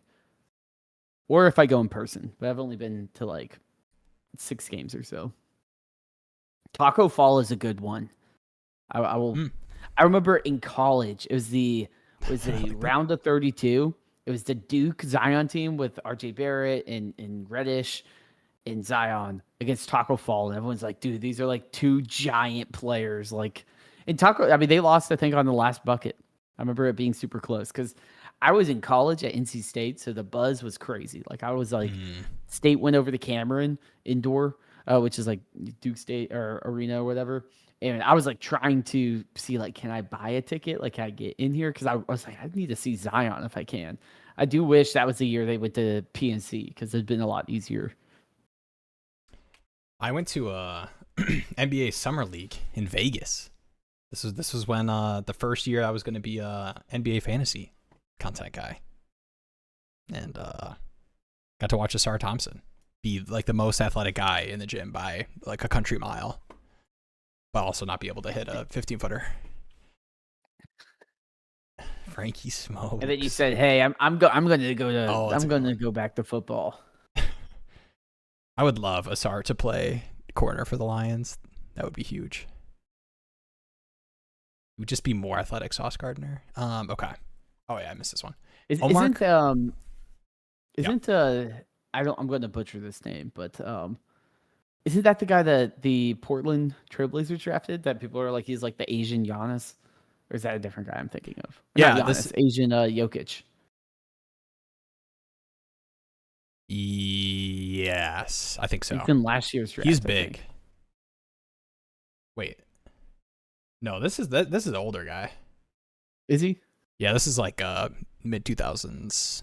Okay, yeah, or late like 2010s maybe. I forgot about Frank. Yeah, he was in the Dennis Smith Jr. draft. I think Frank was Dennis Smith Jr. Because that was the NC State. That was our biggest recruit we got. We beat Duke that year, so I'll take it. You got to watch Jan Hansen. Some Dennis Smith Jr. Charlotte's games. He had the amazing finishing dunk. That's the one thing that he was like a fun player to watch because he would just go after it. And he had a little bit of a resurgence. He had a couple good years. Amar Cooper Jr. and Justin Joly for Coker and a 27-second 0.5 tight end premium superflex. Man, Cooper, Justin Joly. I kind of want to take Coker in a second. I'm going Coker in a second. To me, Coker is more valuable than Cooper at the moment because I think Coker is locked into a wide receiver 2 workload for a future best offense in the league. But in all seriousness, I do think Coker is someone that, I mean, we saw him in the playoffs dominate. He's someone that shows up, and he's tied to the Panthers for a long time. That situation is not going to change.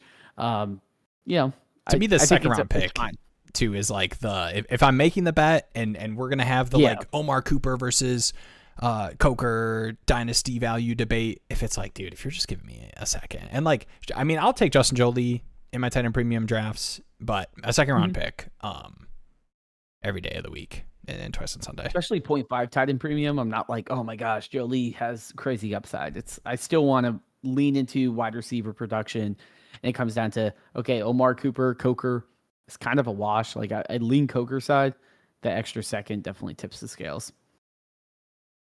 All right, subtitle Chip. Good evening, gents. Future pick theory. I respectfully disagree. Sell them all. I use picks like they're Chuck E. Cheese tickets. You could die tomorrow. Go brazy early and often. I kind of agree.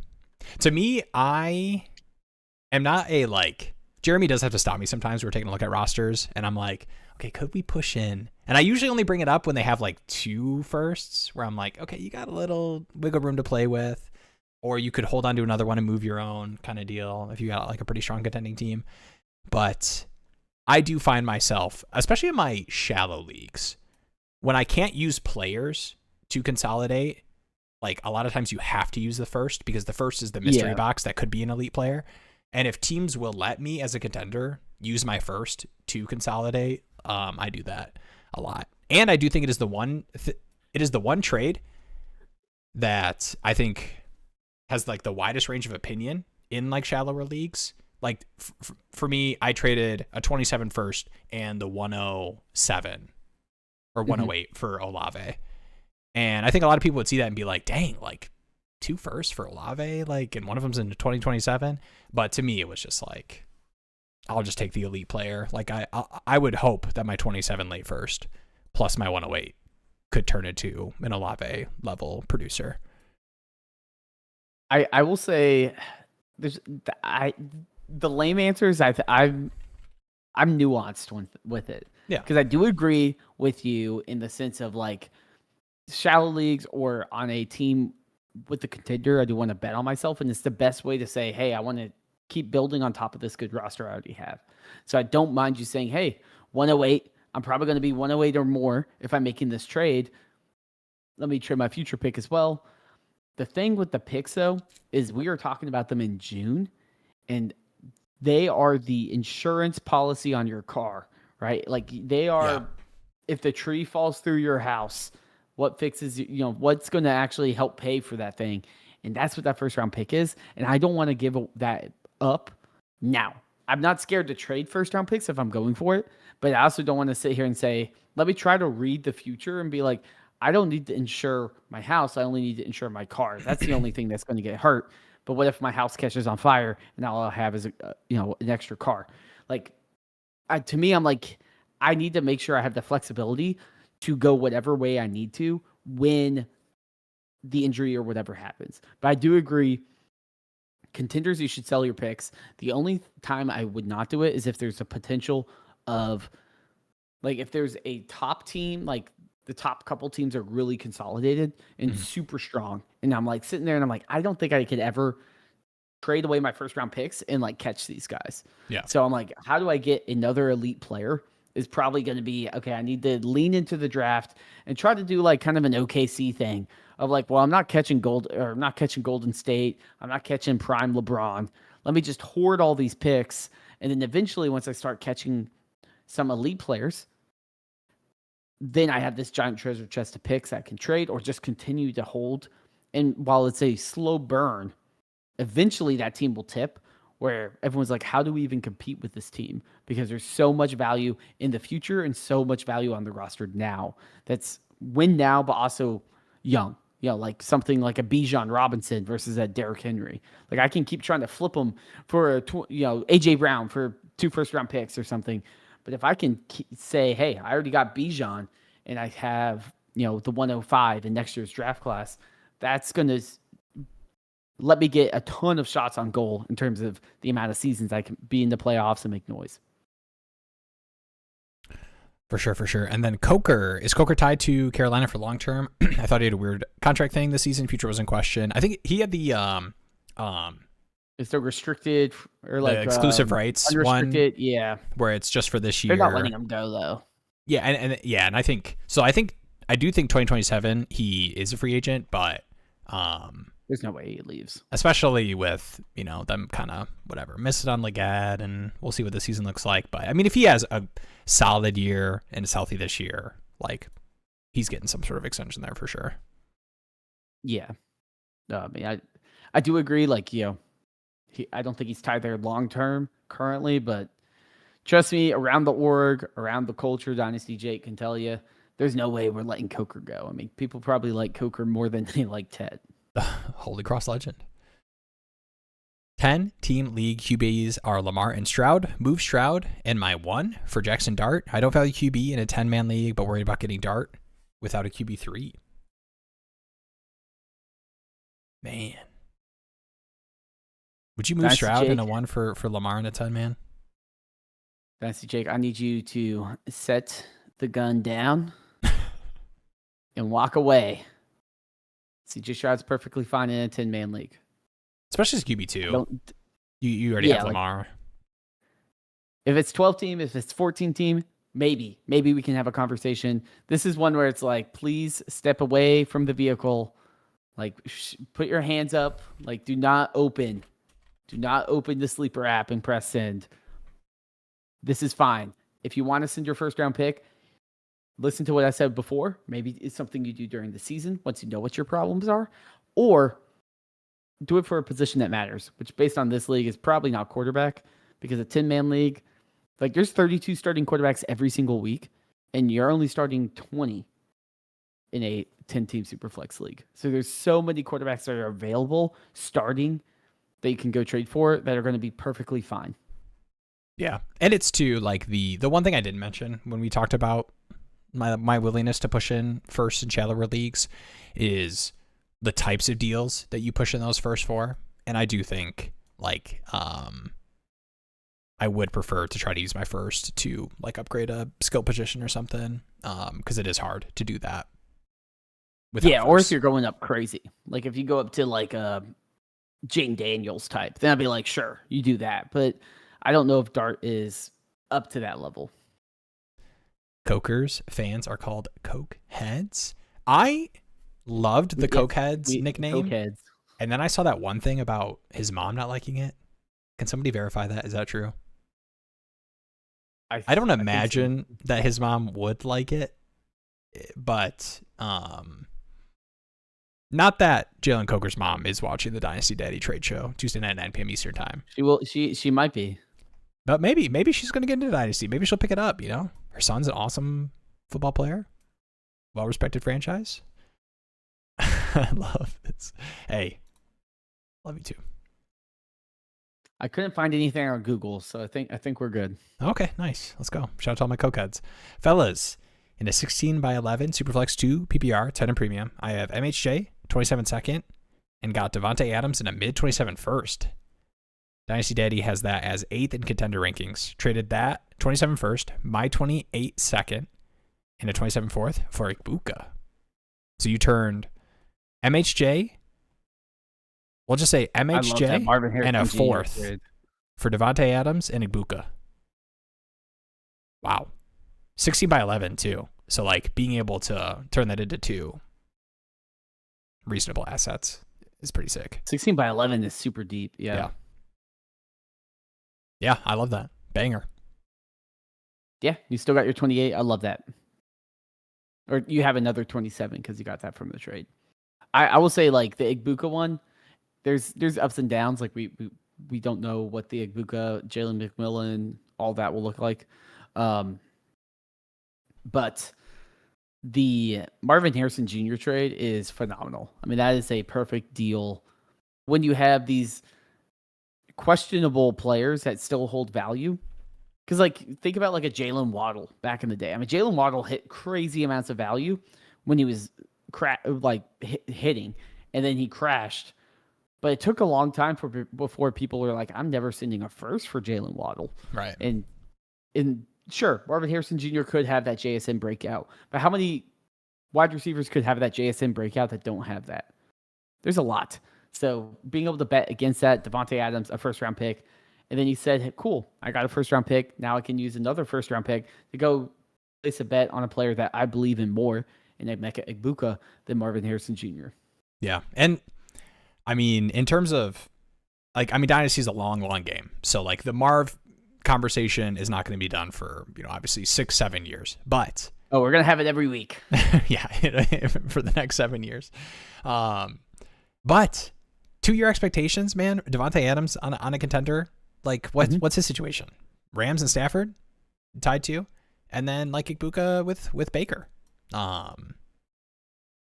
versus MHJ with, we're hoping, Jacoby Brissett into Carson Beck to end the season, into next year's quarterback, I guess, into rookie quarterback. You know, like, that is the pipeline for Marv's next 2 seasons with Alpha Trey McBride and Michael the Goat Wilson.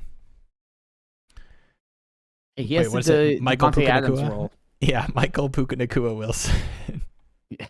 And Marvin Devontae Adams, Harrison Jr. for Devontae Adams, or Devontae Adams. Trey Colby Parkinson. All right.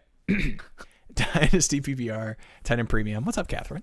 Which side y'all like? JT, T. Higgins, in a 27-second, or Jahmyr Gibbs? Ooh. How many starters would this need to be for you to take the package side versus getting Gibbs? That's a juicy one. That is a good one because Jonathan Taylor is no scrub, but I'm taking Gibbs. I'm taking Gibbs. If it is a 12-team start 12, are you taking JT Higgins? That's like a tough one because on a bad team, but like on a bad team, am I like going to get JT? You know, like I'm trying to like put myself in the mindset of that. But yeah, 12 by 13, I could see myself doing it. I like T. Higgins. I think that's probably the line. Yeah, but Gibbs is just such a high upside, and we are entering because I can see the future here. We are entering the era of dynasty running backs. People always like wide receivers are the dynasty assets. We are now in dynasty running backs are the assets people want. Gibbs, Bijan, Genty, Love. Those are some of the most insulated assets you can get. Gibbs next year is still going to be elite value. We'll talk about it Thursday night on the Best Ball show. But man, you guys will see it. Running backs are flying off the boards, and I think I think that will be the same kind of vibe in redraft, in redraft, but in startup drafts, and not even just the elite. So like we were talking about the first round, where obviously Bijan, Gibbs, Genty gets in there, Love's at the turn, but I think even all the way down to like running backs, that production for the next 2 seasons people feel great about, like. I think CMC will still go higher than people think. Obviously, Derrick Henry. But I think all the way down to, like, you know, Kenneth Walker for the Chiefs, Travis Etienne for the Saints. Like, I think a lot of running backs are going to go earlier than people think, just in terms of how you can build your rosters in Dynasty, which is funny because I've always been a big fade running back guy. Let me get Aaron Jones. Let me get James Conner. But I don't know. I think those bets are going to be few and far in between. Like, how good do you feel about, you know, Tony Pollard just goes off the board when you were waiting on running back, and now you're like, am I taking Rico Dowdle or Jonathan Brooks, Blake Corum? I guess Rico Dowdle. Give me Gibbs.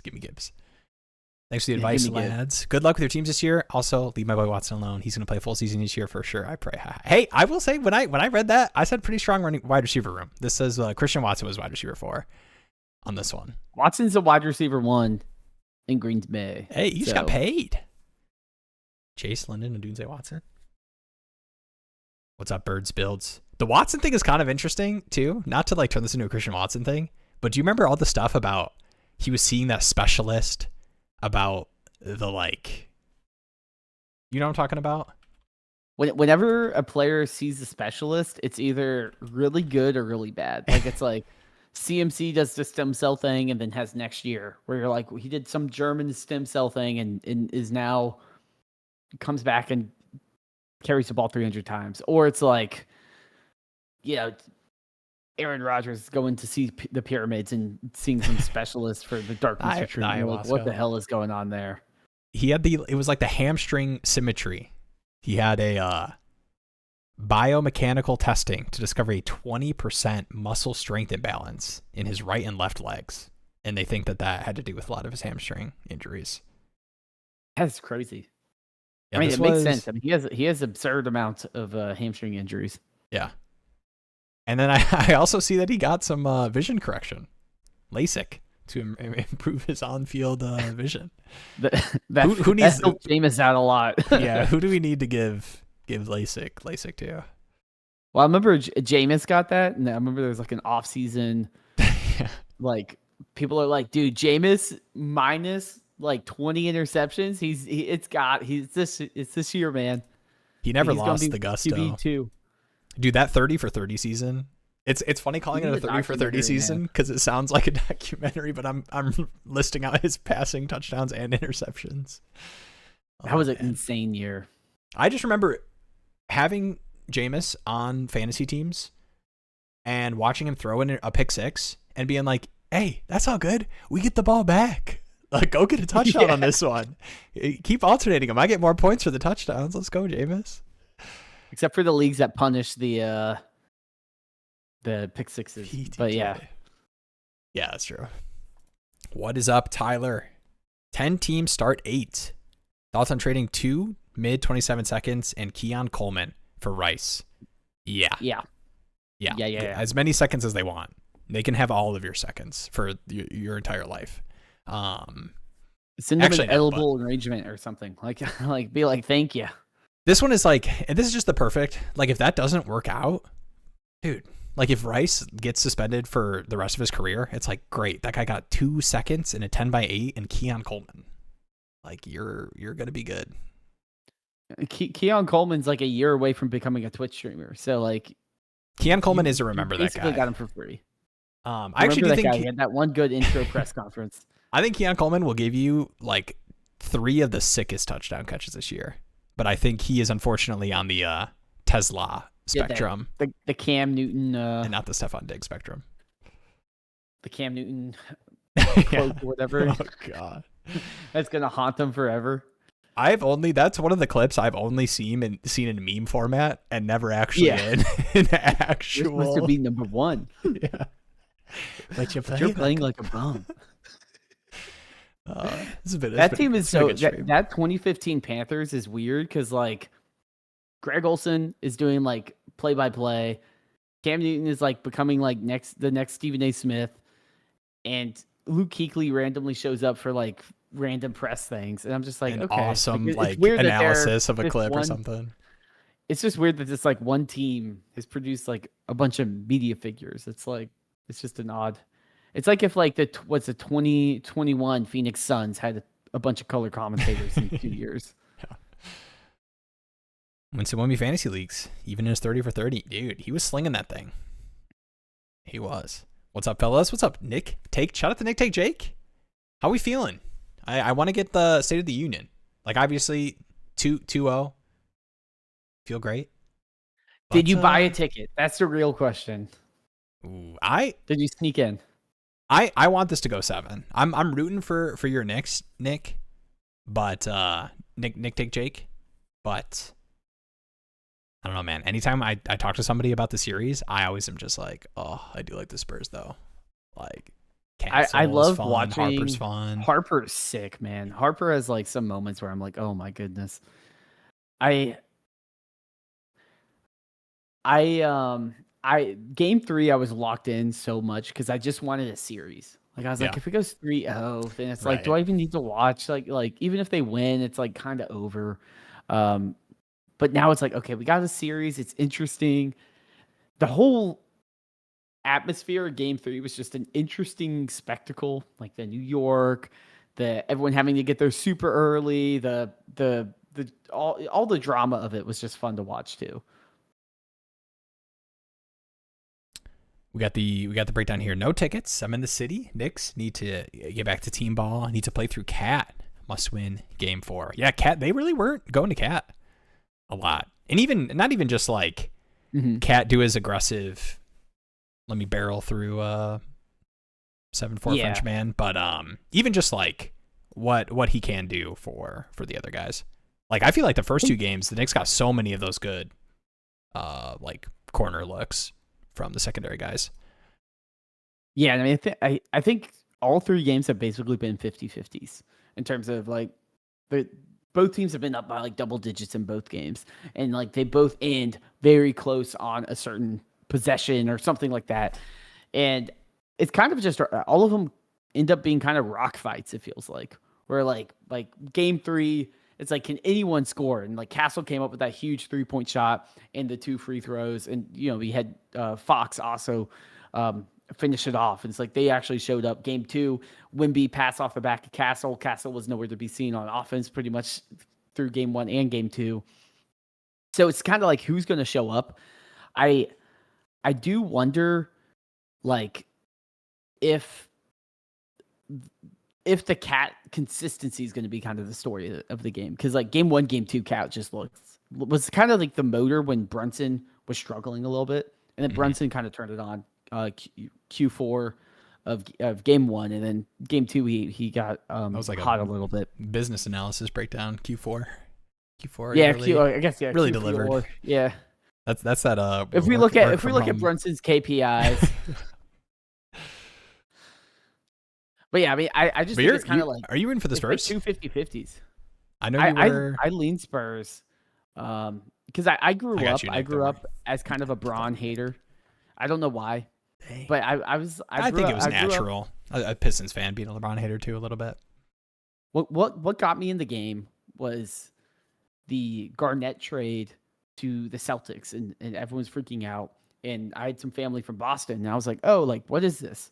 And so I was like, that kind of got me into it. So obviously, Celtics, Braun didn't really get along. But I also liked the Spurs a lot because growing up in North Carolina, Tim Duncan, everyone loved Tim Duncan at Wake and all of that. So I was like, I kind of just enjoyed cheering for the Spurs throughout the Duncan years. So, it's a little bit of a nostalgia piece because, I mean, I'm a Hornets fan. The Hornets have never made the playoffs in my life, except as twice where we got swept. We got swept by the Heatles. And then we had Game 7 purple shirt guy yelling at D Wade as he's dropping like 40 points on us. Oh, yeah. So, like, I haven't had any good moments. So I literally have to sit here and pick random teams to cheer for. 2024, maybe 23. What year did I don't remember what year Bridges went to the Knicks. I would have. That was 2 seasons ago. Because he had that one Nets. It was like 5 first-round picks. Yeah. I would have sent that and more as a Pistons fan. Mikal Bridges, especially during those like Nets games, I was like, this is the greatest 3-and-D player of all time. He is definitely not that, but he fooled me. He fooled me. It's like the Andrew Wiggins on the Warriors for like that 1 year, and you're like, where did this come from? And then the next year, you're like, oh, okay, he's back to being what we thought he was. All right, AJ Lee here, 12 by 11, Superflex PPR, looking to move QB for wide receiver. Are these fair trades? And how would you prioritize the offers? Malik Willis for KC, Ward for Ladd, or Purdy for Ibuka? I like Ward for Ladd the most, I think. I do too. Willis, I think I would do Ward for Ladd, then Willis for KC, then Purdy for Ibuka. I probably agree. I'm higher on KC than you, I think, though. So is that your hang up? I like KC, but I just don't know. I haven't seen him. Like Ibuka, I saw enough to be like, there's something there. But then also Purdy's like kind of a consistent. I like Purdy a lot. Like low end QB1, and he has a sneaky rushing upside, which is something that we saw last year, where he was averaging like 40, 50 yards a game running, and a lot of that was everyone on his team is injured because the substation or whatever, conspiracy hat. But but like still, like if a quarterback's going to rush 30, 40 yards a game, and I don't really have to pay the premium of the rushing quarterbacks of that type. Yeah. I think Purdy's someone that is hard for me to, because even now I'm like, oh, Ibuka for sure. But I mean, Purdy to me is always undervalued. Yeah. I think there's enough. What's up, Jordy boy? I think there's not enough crusty old guys at running back that will give me enough points to rely on it. Going to have to do a startup soon to see how my preferred RB0 strategy goes in 2026. Yeah, I felt it pretty hard in best ball. I've done a couple. I've probably done like 20-ish drafts total, like through pre-draft and everything, and especially now. And it's kind of funky on DraftKings being a PPR site that so many running backs go early because you have to start 3 wide receivers. So you would think PPR starting 3 wide receivers that like they're going to fly off the boards, but dude, by like round 10, round 11, you're already getting into the like Blake Corum guys in best ball that are just not like going to smash on a week. But I think best ball too. Definitely a different game, but. Well, yeah, but I think a big part about best ball is like just eating the 0 also sucks so bad. So like a Blake Corum, or like Blake Corum's not a 0, but right, a lot of these guys are kind of like one injury away from actually getting an opportunity. and it sucks just having those guys be zeros. Yeah. And I do agree. We did have the 2016 draft with CMC and Fournette and Aaron Jones and all these amazing running backs, and they started aging out, and they kind of entered that where we kind of see Derrick Henry now, where it's like, oh, well, you're old, but you're still producing. We had a ton of those with like the Aaron Joneses, and I think unfortunately a lot of those guys have kind of officially kicked the can in terms of we can rely on them being useful fantasy football assets, and now we have this new crop with a new wave of high investment, right? I mean, 3 years ago, if you're like, hey, a top 10 running back is the dumbest thing ever. I remember everyone saying that's the dumbest thing you could do is take a top 10 running back. We've had top 10 running backs for like 3 of the past 4 years with like Gibbs, Bijan, Genty, Love. Like these guys just keep flying off the board, and it's not that everyone's stupid. Now, sure, I mean, the Jets are a team, so there's some stupid. Yeah. But not every team's stupid, and it's probably because running backs becoming more valued in the way the current NFL is shaped. And then also, we're running out of all those old 2016 guys that were just, unbeatable in terms of production, but also in longevity. I mean, these guys just kept going. And that's why I don't want to overreact to it, but I do think dynasty running backs are the thing now. Like, if I'm sitting here and I have Malik Neighbors or I have Bijan Robinson or someone like that, I would much rather have the Ashton Gentys than the Neighbor type guys, because wide receiver production is like a dime a dozen. There's a million wide receivers. I can find a Parker Washington. I can find a Jacoby Myers. I can find guys that can produce a Wendell Robinson for cheap. I'm not going to find anyone that's going to be able to produce consistently like Ashton Genty, even last year. And he didn't produce amazing. And that's just the value of a running back. And if you're telling me I have that dynasty value tied to it, I mean, that is the ultimate blue chip player. And don't let these KeepTradeCut, even my own trade values, don't let them tell you that having a running back that's producing like 18 to 20 points, like on average, is not worth it. Like, it's always worth it. Like, Derrick Henry wins leagues every single year, and people are like, nah, he's too old. He's going to fall off. Like, I will draft Derrick Henry when he's retired. It'll be like when people cut Tom Brady now.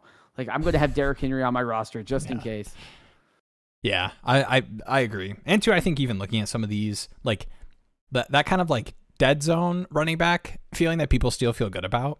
Like, I would not be surprised at all if like some of these are like landmines too, where like I like David Montgomery, but like running back for the Texans, I like that is a risk. I like Quinshon Judkins coming off an injury, running back for the Browns. I like Travion Henderson, RB13, like disappeared in the playoffs. Like there's a lot of, I think, sketchy bets that I would not be surprised at the running back position are like stories of the season for like, wow, you can't even start this guy. I'm not calling those guys out as like can't start this guy, but in terms of difference making production, even higher up versus, hammering Bijan Gibbs in the first round, making sure you have a Love or Genty or an Achane or your favorite of Hampton, JT Cook, Kenneth Walker on your contending teams to lock in production when you're building those out. Yeah, I mean, I think I would rather have a Bijan or a Gibbs than even like a Josh Allen or a Drake May. Like, just the scarcity of the production that they produce is so much harder to find. Yeah, is this aren't attainable? Is the biggest issue? Yeah, that's what I assumed. Aren't attainable. Yeah, I mean, you have to. Here's the thing: you have to pay the price. Like man, are we gonna do this again? Are we going to Alpha Daddy? Actually, I should have pulled up that team is sick. We got to. It's the free space on the bingo card for everyone out there playing. Is Will pulls up the Alpha Daddy league that he won. Actually, this was an accident. I didn't mean to pull up this league that I won. I meant to pull up the league I'm gonna win this year. Bravo, Daddy. Dude, it's you gotta collect them all. It's this Bijan trade right here. Like I got Bijan and Loveland, and I had to pay the price of. And I mean, vibes are a lot worse on Neighbors right now than they were March 10th. But Neighbors, Fannin, somebody else's 26 first as well. Like, I know there was a couple ideas said this was a fleece, but I think like Neighbors, Fannin, and a first is like definitely paying the price for an elite running back. Yeah. And the hard part too is you also got to find a team that's willing to do that. Yeah, this was a team that that's 100% a part of it. Like I talked to Tricky Trev about this team right here, and he's definitely rebuilding. And he's been trying to move JT, but he definitely is like he's got Igbuka, Marv, KC. His quarterback stable is pretty rough, and he was kind of staring down. All right, do I want to find a way to improve this QB roster, or do I want to just say you're just get some value for Bijan, like tack on extra picks when you don't have a lot? Yeah. So that was me getting Bijan. I'm not used to seeing all those new taxi icons. Yeah. Shout out to We'll had to put me on blast. And I didn't mean it. Like, you gotta add everyone this. No. I was like, you're right. Tony Williams. I was like, oh, he's using the site. Look at that. No, I wanted to call it out, because I thought it was cool. Like it was definitely meant to be like, Jeremy, this is at all worthy. Like this is cool that you added the taxi things. I didn't mean to. Well, I was just like, I forgot what I was doing. I was just like hanging out late at night, and I was like, oh, I should probably add that. And I just went on and added it and pushed it that exact night. And then like I wake up and like 2 hours into my day, you're like, bro, you gotta be posting about this. Like, what the hell? But I was driving, so I get out and whenever I drive and then look at my phone, I have like 13 Discord messages, and I'm like, I hope nothing blew up. Should I buy Genti for the 102 in 2027? What more should I add? I'm a rebuilding team. I mean, I'd happily buy Genti for the 102. Like, I think Jeremiah Love for Genti is a conversation. So I'm happily doing that for the 102. In the 2027 though. Like, are you trading your rebuilding 2027? 2026 for sure. I don't think I'm moving my rebuilding 2027 unless I'm like this Genti can make it more of like the 105. That's the part of it. Like if I'm moving maybe the assumption here is that the 102 is another team's 102, and like it's just a strong valued piece that you could move for a Genti difference maker running back. I mean, if this team is like, holy cow, there's no way they can contend no matter what stars align, that they never check the roster. Mm-hmm. I think it's a fair conversation. If you're pretty confident it's not the 101, I would do it for Genti. But I think it's totally fair to take the 102 side. Yeah, I mean, if it's leaning 103 to 105 range, and if like especially adding Genti would tip the scales, then sure. I just think the 102, especially after a year of college football, we know Jeremiah Smith is at least 101 and 102, but you could see Arch Manning, you could see a running back breakout, like you could see Cam Coleman with Arch Manning, like there's a lot of options out there for someone to really jump up into that range. So I don't want to overreact to Genti if adding him to my team doesn't really change my outcome this year. Yeah, I think I'm reading this as, if I get to read this as I am a contending team, but I have the second worst team's 102, should I move that for Genti? I think if that is the case, I am giving you will approval to get the Genti production and outlook. And we say it, man. I don't know how you feel. If I don't have my first in the next year, I am doing everything possible to get that Mike Evans for a second and a receiver or something. Like I'm going deeper into debt to make it hurt and to make the playoffs so that I don't feel like a total idiot. It's another team's pick. I will have the 101. Wait, what? Oh. Are you okay? So am I reading this now as your team is bad? So you have the 101 and the 102? Oh, okay. So we're assuming it's your pick. This is a third scenario that I don't know if I'm ready for. If your team is bad enough to have the 101, are you holding on to? Well, that's what I was about to ask. Genti's going to hurt your...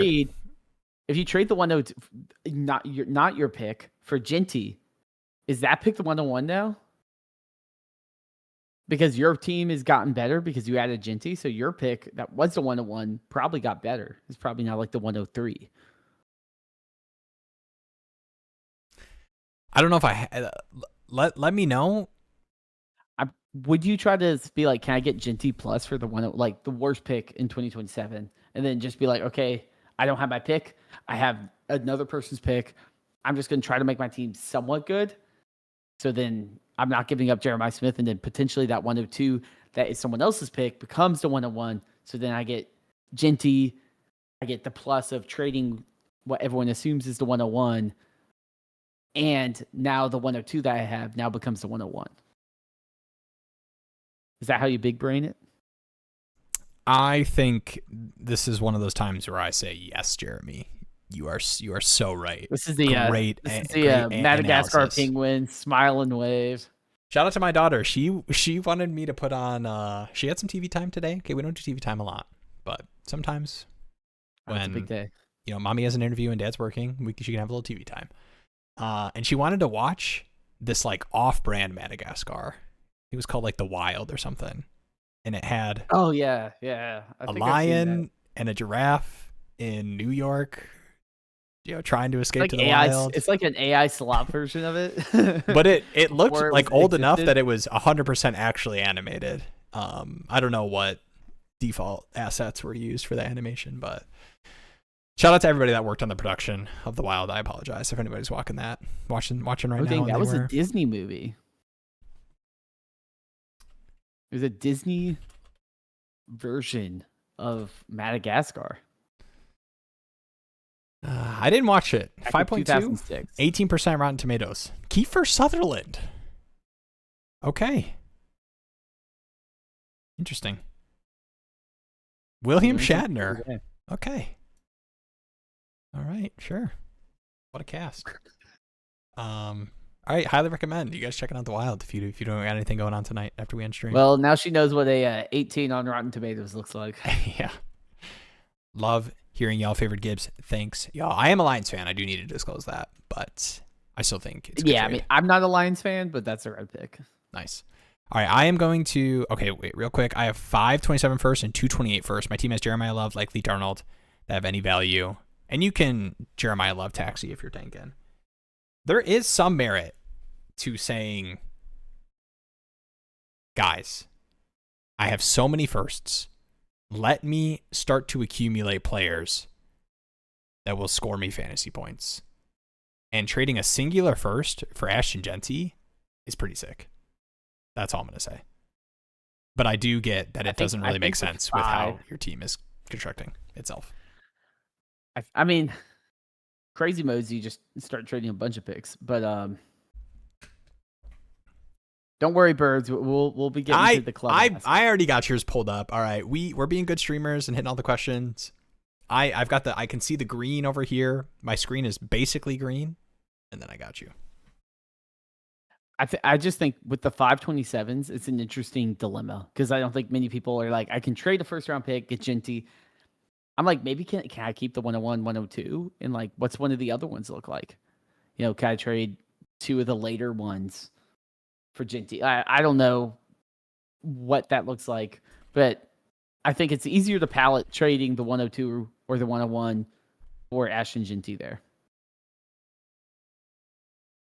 when you have like 5 first round picks. Yeah. All right, I'm going to throw this one over to you while I pull up the live stream asks. How often do you guys consider college workload when it comes to projecting RB's longevity? Cook versus Jonathan Taylor as an example. It's a very tough question to answer. I'm gonna let you give me something. Yeah, I mean, I think the boring answer is it depends. To me, it's hard to know with the sample sizes, and I'm by no means like I'm not building models mapped out from 1999 to compare historical running backs with their college production. Yeah. The big thing for me is like, the modern bell cow is a different type of running back. Can they get that role? Will they get their second contract? 2027. I think will they get that? Yeah. And to me, once they get to that range, I don't really sit there and say, what does it look like in 3 to 4 years? Or like Chase Brown, he's looking on like a pretty good pace to potentially get a second contract. And like to me, I'm like, okay, he's shown that he's at least good enough to be reliable. Now, do I think he's going to be amazing in 4 years? I don't know. But that's kind of the game with running back. But the issue is once you get running backs that are an actual stable, because I've built teams in Dynasty before where I'm like, hey, I'm going to go no running back. I'm going to try to piece it together with some gross guys and build out a team where I don't have to pay up for these top tier running backs that then just flash in the pan and go away in 3 years like Todd Gurley. Because I think people overcorrected from Todd Gurley because that happened. And everyone's like, oh, running backs just fall off a cliff. We can't trust them in Dynasty. And now we have Jonathan Taylor constantly producing. We have CMC doing his thing. We had Kamara for a long time. Dude, like, all the Derrick Henry most guys years. go a decent. Yeah, Derrick Henry is literally going to last longer than most wide receivers in the league, putting up elite numbers. That he's got the high school stuff, like the 34 carries for 400 yards and 5 touchdowns in a game. I saw that one highlight. He got like 46 carries in college, and 280 yards and like 4 touchdowns against like Auburn or something. Like, I don't know. I like it's hard to tell. And a lot of times it's just like injury luck too. Yeah. Where it's like James Robinson looked awesome, Achilles injury. Damn. And he was a undrafted guy, no guarantee. He just flamed out. He's doing stuff in the UFL now, but you know, like it's hard at running back. And to me, it's like if you set yourself up to potentially get to that second contract, that's kind of all I need to see. And if you're putting up elite numbers, I'm not going to overreact. Sure, we have things where something crazy happens and Todd Gurley's knee gives out when he's like 26 and everyone freaks out and says running backs are dead. But that happens at wide receiver all the time too. Like you can name an elite wide receiver that just fell off the face of the earth for some reason. I mean, Antonio Brown, you know, like there's guys that just lose their head. I'm not going to look at those outliers. To me, I'm just looking at like Jonathan Taylor. There's leagues where I'm like, I don't want Jonathan Taylor. He doesn't fit my build. Like a 25-year-old, a 24-year-old running back. No, I don't want that. If I just got Jonathan Taylor, I would have had multiple years of meaningful, consistent production that's trying to hold on and stash guys like Jaden Reed and hoping to flip them for a quick buck just isn't doing what it needs to. So I do think it's probably something that someone that has more knowledge on actual modeling and looking at that production could predict. Yeah. But I think there's so many hurdles that it's hard to know if it's actually just correlation. Like, is it like, oh, ice cream sales go up in the summer? It's not because it's the summer. It's just there's other factors why ice cream sales go up, you know? Yeah. Yeah. And I think too, like I think the conversation is probably more of a, hey, should I try to get out on X guy early versus like rookie, how you're factoring in, 1 year production guy who, was a backup for 3 years versus like 4-year starter, insane workload. But yeah, I think it's just running back is such a production thing for me that I think you miss out on opportunities when you try to cash out. Like all the times you probably tried to cash out on, you could have tried to cash out on CMC, Derrick Henry. Like obviously we're talking about the elite guys, but those are also the heaviest workload guys for, college and their careers. So to me, I'm just taking the production. If I go down swinging because I held on to Derrick Henry for 4 seasons or, bought CMC for a first last year and I'm not cashing out right now, I'll go down. I'm going down swinging. Yeah. Especially when you get some of it, Yeah. When you have a good CMC year, you're like, wow, that felt awesome. Like I don't really care about that first round pick now. Yeah. All right. We've got live stream asks ready. Not birds builds yet. Got you next. But C Town Dog, WTF do I do with this stupid team? Hey, don't say that. Don't. Whoa. Am I crazy to want and try and compete for another year? If so, what pivots do I make? All right. The bricked up boys. Now, I know starter rank 9, but this is a 12 by 10, 0.5 PPR, but 0.5 tight end premium. So tight end premium is slightly stronger than your normal 0.5. Kind of like a full point. Joe Burrow, Kyler Murray, Sam Darnold. Question. So this is a WTF do I do question. What do I do with A-Chain? Am I crazy to try and... Oh, is there a... Yeah, it said message in chat, which was, what do I do with A-Chain?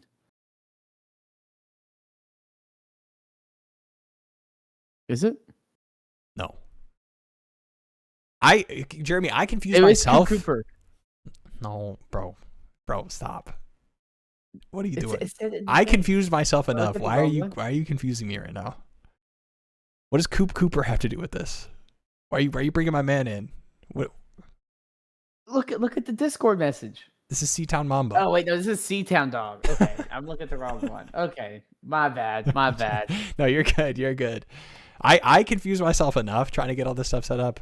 I need you locked in. Okay, I'll let that one slide because I'm bamboozled. Okay, thank you for letting that one slide. You're good. I bamboozled myself enough. All right. Here's what I'll say. 12 by 10. Trey McBride. Feeling good. 0.5 PPR, 0.5 tight premium. Joe Burrow, Kyler, Darnold, three quarterbacks. Oh, potentially 5. Gibbs, Kenneth Walker, Jacobs, my guy Jordan Mason, Aaron Jones. You got the Minnesota backfield. Like you have, charges pending for decent running backs. Potentially 2-3 sick ones. The wide receiver room is rough. DK, Pittman, Jacoby, Diggs, Tyreek. Are you waiting to see if you can get Diggs signing somewhere, Debo signing somewhere, any heartbeat from Tyreek?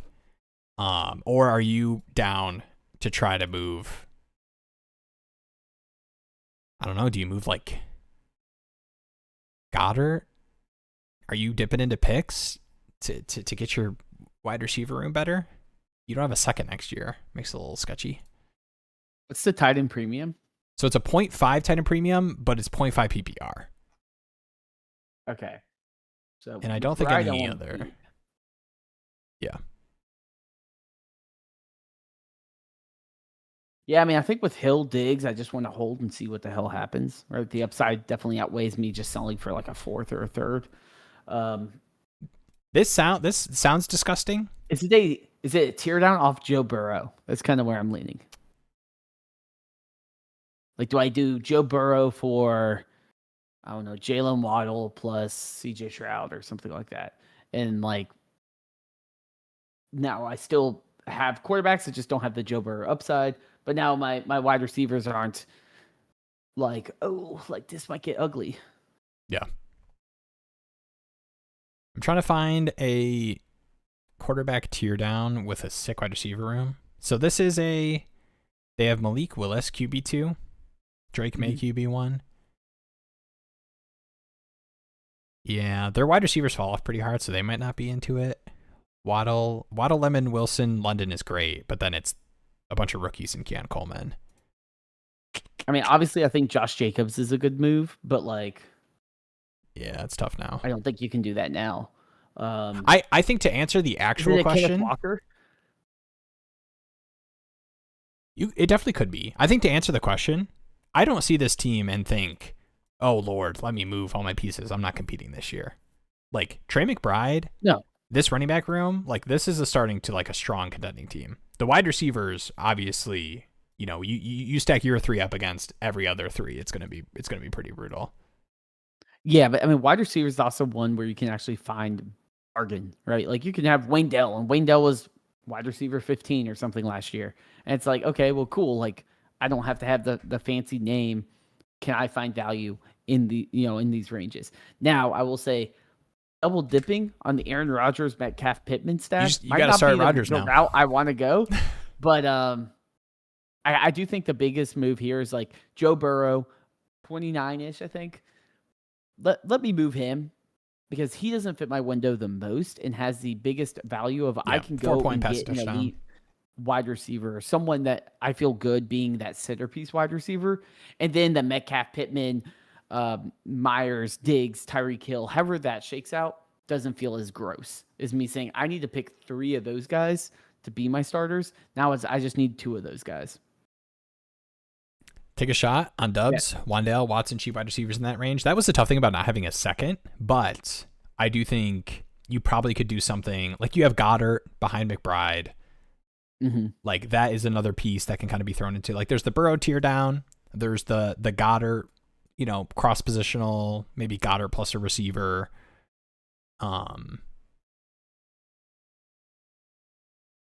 You had the running back cross positional that you could do, but I do like having a strong running back room in a half PPR league. Like if you are getting to start Gibbs, Kenneth Walker, Josh Jacobs, I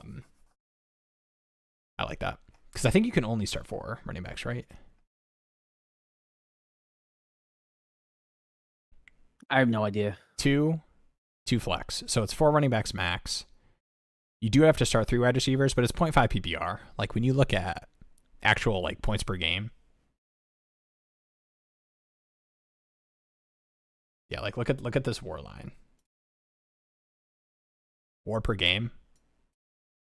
I mean, honestly, if you just move Joe Burrow for a impactful wide receiver, I think this team, I mean, assuming you pick the right names, this is certainly a potentially contending roster. Yeah, just because like you have 3 really good running backs, you have a decent enough quarterbacks, you have an amazing tight end, double tight end premium, so Brad's going to be killing it, and it's just a wide receiver, but it's half PPR, so ultimately it's not going to be as impactful versus running backs or other positions. Yeah, and you're like, I know people are down on Trey McBride, but like especially in your format, like this is just pure points per game. Like Trey McBride in this league was Puka Nacua. And like he probably doesn't keep that pace. It is probably closer down to like where Kittle and Bowers were last season, but that is still Chase, Amon-Ra, Pickens. Mm-hmm. So like your wide receiver room feels super weak, and you look at that and you're like, this is not a contending team. But you are like one Mike Evans by one, Yeah, like you can buy a Grace player from a rebuilding team that's like a win now piece for cheap. Berta Purdy maybe. Yeah, I don't mind.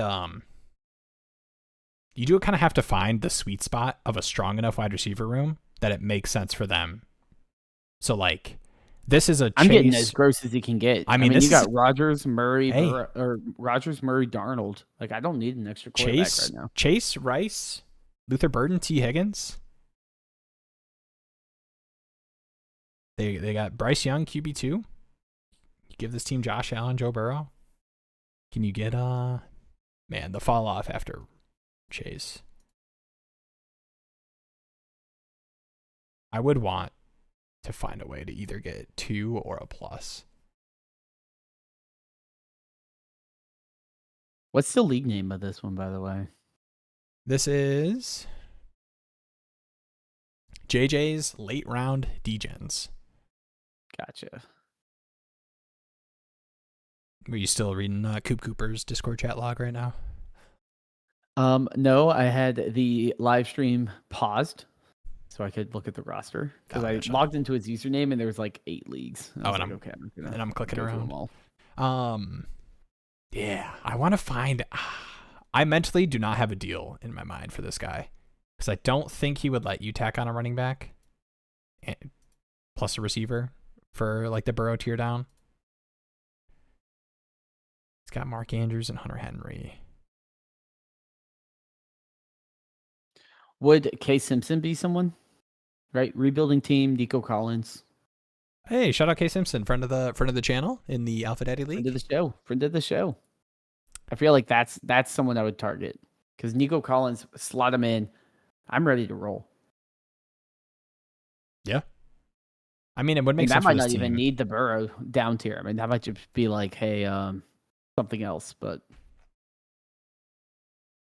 yeah, they probably would want picks. I probably, in your case, would rather be doing the Burrow tier down or the cross positional stuff. I wonder if there's any. All right, let me look at the Goddard one real quick, and then we can kind of like, can Goddard turn into? I would love to turn Goddard into like Parker Washington or something. Like you could do Dubs. I don't hate Dubs, but I do kind of feel like that's just another DK Metcalf, Michael Pittman, Jacoby Myers. Mm-hmm. I think Nico is frankly the only easy one to get. Yeah. Easy. But the only one that like fits the window. Yeah, I really did. And, like, that could be like Nico and Cam Ward or something like that. This guy that has Chase and Higgins, I think is like a really interesting. How much does turning Bryce Young into Joe Burrow matter for you? But obviously, you're either breaking up a part of that, or it's like Luther Burden and Danvers, Dynasty Daddy Club member. Oh shoot, yeah, let's go. You got the blue check mark. I mean, look what happens, guys. When you're a Dynasty Daddy Club member, Justin Herbert, Jalen Hurts, Tootin, Price Corum. Just let me keep reading. JSN, Neighbors, Ladd, AJ Brown. They were subscriber number 8. 327 firsts. They got in early. Dang. Sheesh. All right. But I think to answer your question, I do think that team, I think this is totally reasonable week 1 contending team, even if it feels gross to start the 2 Steelers guys. Like at the very least, you're getting 80% route share guys, you know, with a decently strong team around it. But I would definitely be trying to attack the wide receiver room. All right, I'm going to throw this one to you while I get Birds builds ready. Sounds good. Do you want me to read it or do you see it? Is it the Wesley? The Wesley? Yeah. Yeah, Wesley 16684. 14-team Superflex. What do you think about trading Malik Willis for Mekhi Lemon? Only issue is the QBs are pretty rough to find in a 14-team Dynasty league. I think that's the interesting part. You add in the 14-team. I feel good making the trade still, I would say, just because Mekhi Lemon's upside, but it also kind of depends on where my team is. The Mekhi Lemon, hamstring issues, injury stuff going on right now might mean he's a little bit slow to make an impact right out of the gate. And if I need production, we know Malik Willis is going to probably play most of the year for the Dolphins. And it might be ugly, but you'll get points. So I would lean Lemon for value, but it is a bit of, hey, is this something that I need to do for my team? That fits the window. Like if you're a contender, I'd probably say the Willis side works a little bit better for what I'm trying to do. Yeah, the 14 team is definitely interesting. I'd be curious to know how many starters there are, because I do think that in a shallow enough league, obviously the superflex position is impacted the least because you know you're starting 2 and it's 14 teams. So yeah, versus like the bottom of the QB position. But so yeah, let me know how many starters you got. But I probably would lean. If it is like a 14 team start 10 or something, it's like, yeah, there's enough other positions. But if it is very shallow, then quarterback's probably super significant there. Yeah, and I like Lemon a lot, but like in a 10 by 8, 10 by 9, what Lemon needs to be to like start for you, like that's a harder threshold to cross than in like a 14 by 11. Yeah. 5, 6, 7, 8. Okay. Oh wait, is there no quarterback at all? I assume there's one QB plus another. Yeah. Okay. Okay. So it's not 14 by 9. It's a little bit deeper. I think I'm okay trading away Malik Willis because what is the upside of Malik Willis? Is he a long-term bet? I don't know. In a 14-team league, like 2 flex, 14 by 10. Like in a 14-team league, I might be like, let me just get the upside of maybe I get a serious long-term piece, and that's still very valuable at wide receiver in this type of format. And I can figure out the quarterback elsewhere, rostering every quarterback that has a pulse, things like that. I will say, well, I guess you're getting the value here, I would probably say. But if people are very stingy about quarterbacks, can you get like a throwback quarterback, like a, I don't know, I was going to say Carson Beck, but just someone that's like a backup quarterback that could see the field at some point this year, just as like an insurance policy of like, I still have X number of quarterback bodies in my roster. Yeah. I'm with it. I'm a Malik Willis buyer too. So, this is coming from a neutral mindset. Very stingy. Practice what you do, not what you say, or something like that. Yes, exactly. All right, birds. Oh, wait. Yeah, like a Mariota would be a good throwback. Like in leagues that are stingy, every trade I move a quarterback, I want to get someone back. Even if it's like a gross Mariota, but give me a body that might get some starts. Davis Mills, Yeah. I mean, QB1 by the end of the year. True. In my Magnus Opus league, Magnus Carlson, shout out to Magnus Carlson. In my Magnum Opus league, I need to sell assets and build future talent to a super team. Would you sell JJ and Aaron Jones for 2 mid to late 27 first and Monangai? This is the dreaded 12-12 overall, 12 starting. But I feel like I need to make a special tier for that. 12. It's kind of tough though because I guess that's like just a process, right? Yeah, but there's a couple rebuilding teams that probably makes it harder. Man. So single quarterback, 12/9, 4-point passing touchdown. Man, is that enough for JJ? Single quarterback? Can I find a different deal? Not even like, I'm not even saying you need to counter and say, give me, 3 or 4 firsts. Would you rather do like the, rookie plus first or something? Like I think I still want to hit on players. Yeah, I think I still want to hit on players is kind of where I'm at versus late 27 first in a single quarterback. Yeah, single quarterbacks, 12-team start 9. Depth is a little bit more important. Like this is kind of like a 12-team start 10 for our super flex brains. But yeah, it's true. Yeah, you know what would suck the most is when you're on the clock with those 2 late 27 firsts or mid to late, and the quarterbacks aren't valuable picks to pick. And you're like, oh my God, like I traded Justin Jefferson for freaking Omar Cooper and like Denzel Boston. Like, get out of here with that crap. Like, I'm not trading Justin Jefferson unless one of them is a potential top 3 pick, especially in one quarterback leagues. Those one quarterback drafts dry up so fast. I do not value those late. Like a mid to late is saying like an early second in a super flex league. Like I would rather just keep Justin Jefferson. He will still be valuable next year.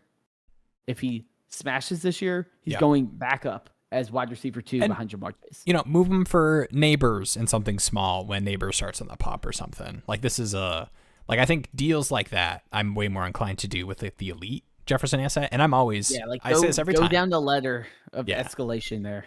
And I say this every time, and it's because it is, I think the only time people for sure should do this.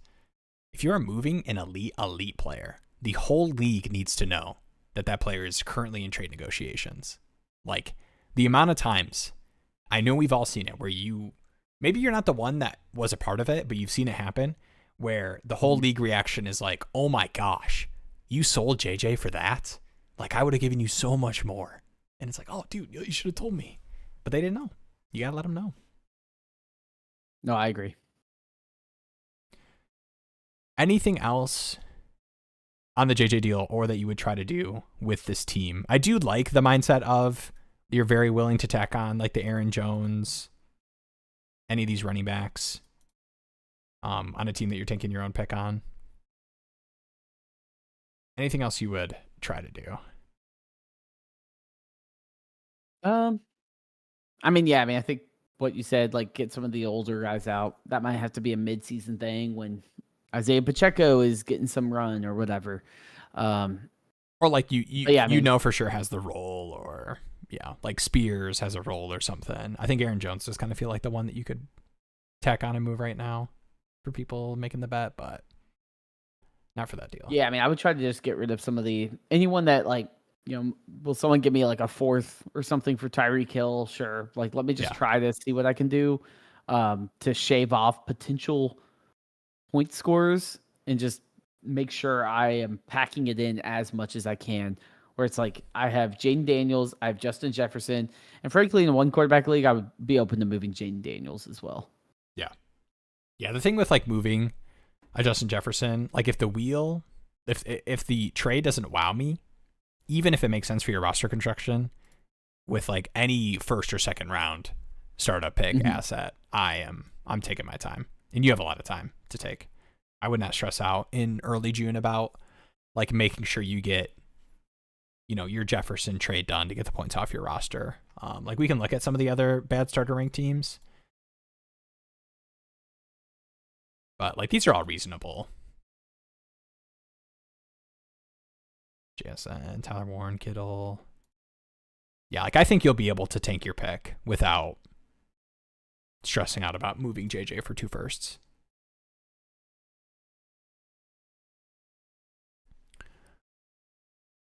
All righty. Okay. I'm not going to call it the selfish thing. I was about to say I'm going to do the selfish thing. We are 2.5 hours in. I do have to get up early. Take my wife to the airport tomorrow. Ooh. So any parting thoughts, words, things you want to get out before I go potty and go to bed at a somewhat reasonable time?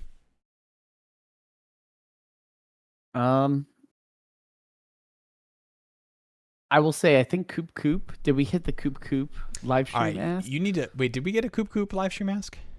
He did post for his message in YouTube that one. chat. Yes. Okay. I understand. On that.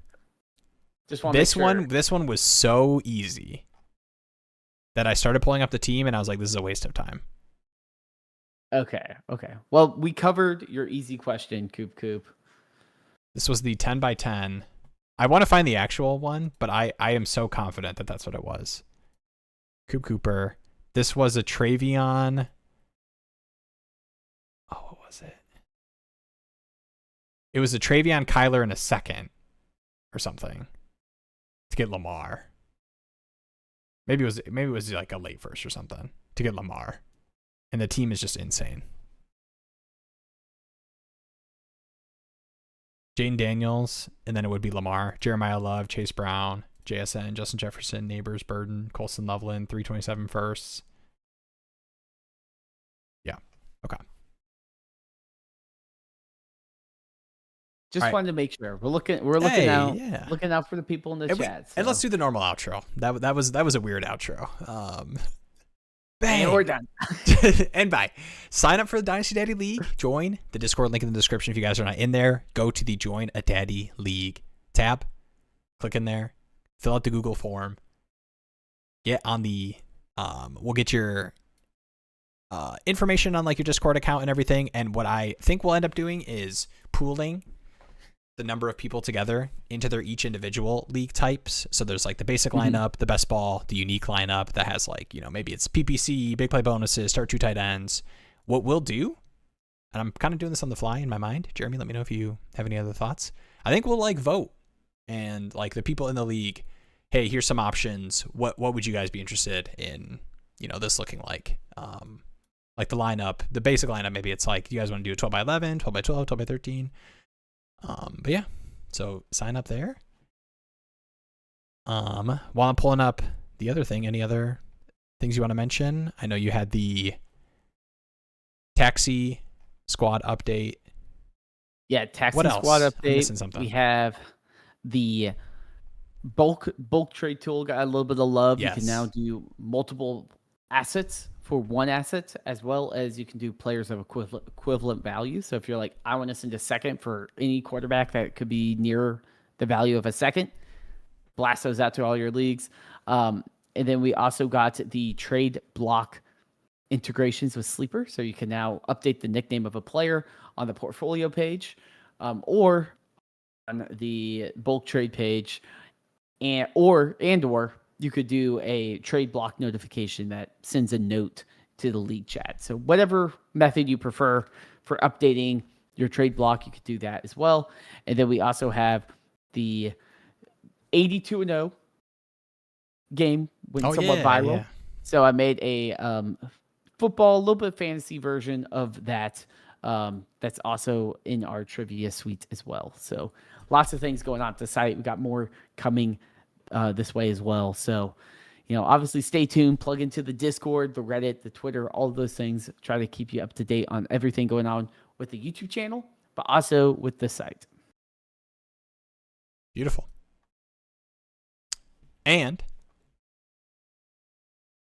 catch me Thursday night, 9 p.m. Eastern time, doing the best ball and dynasty Q&A live stream.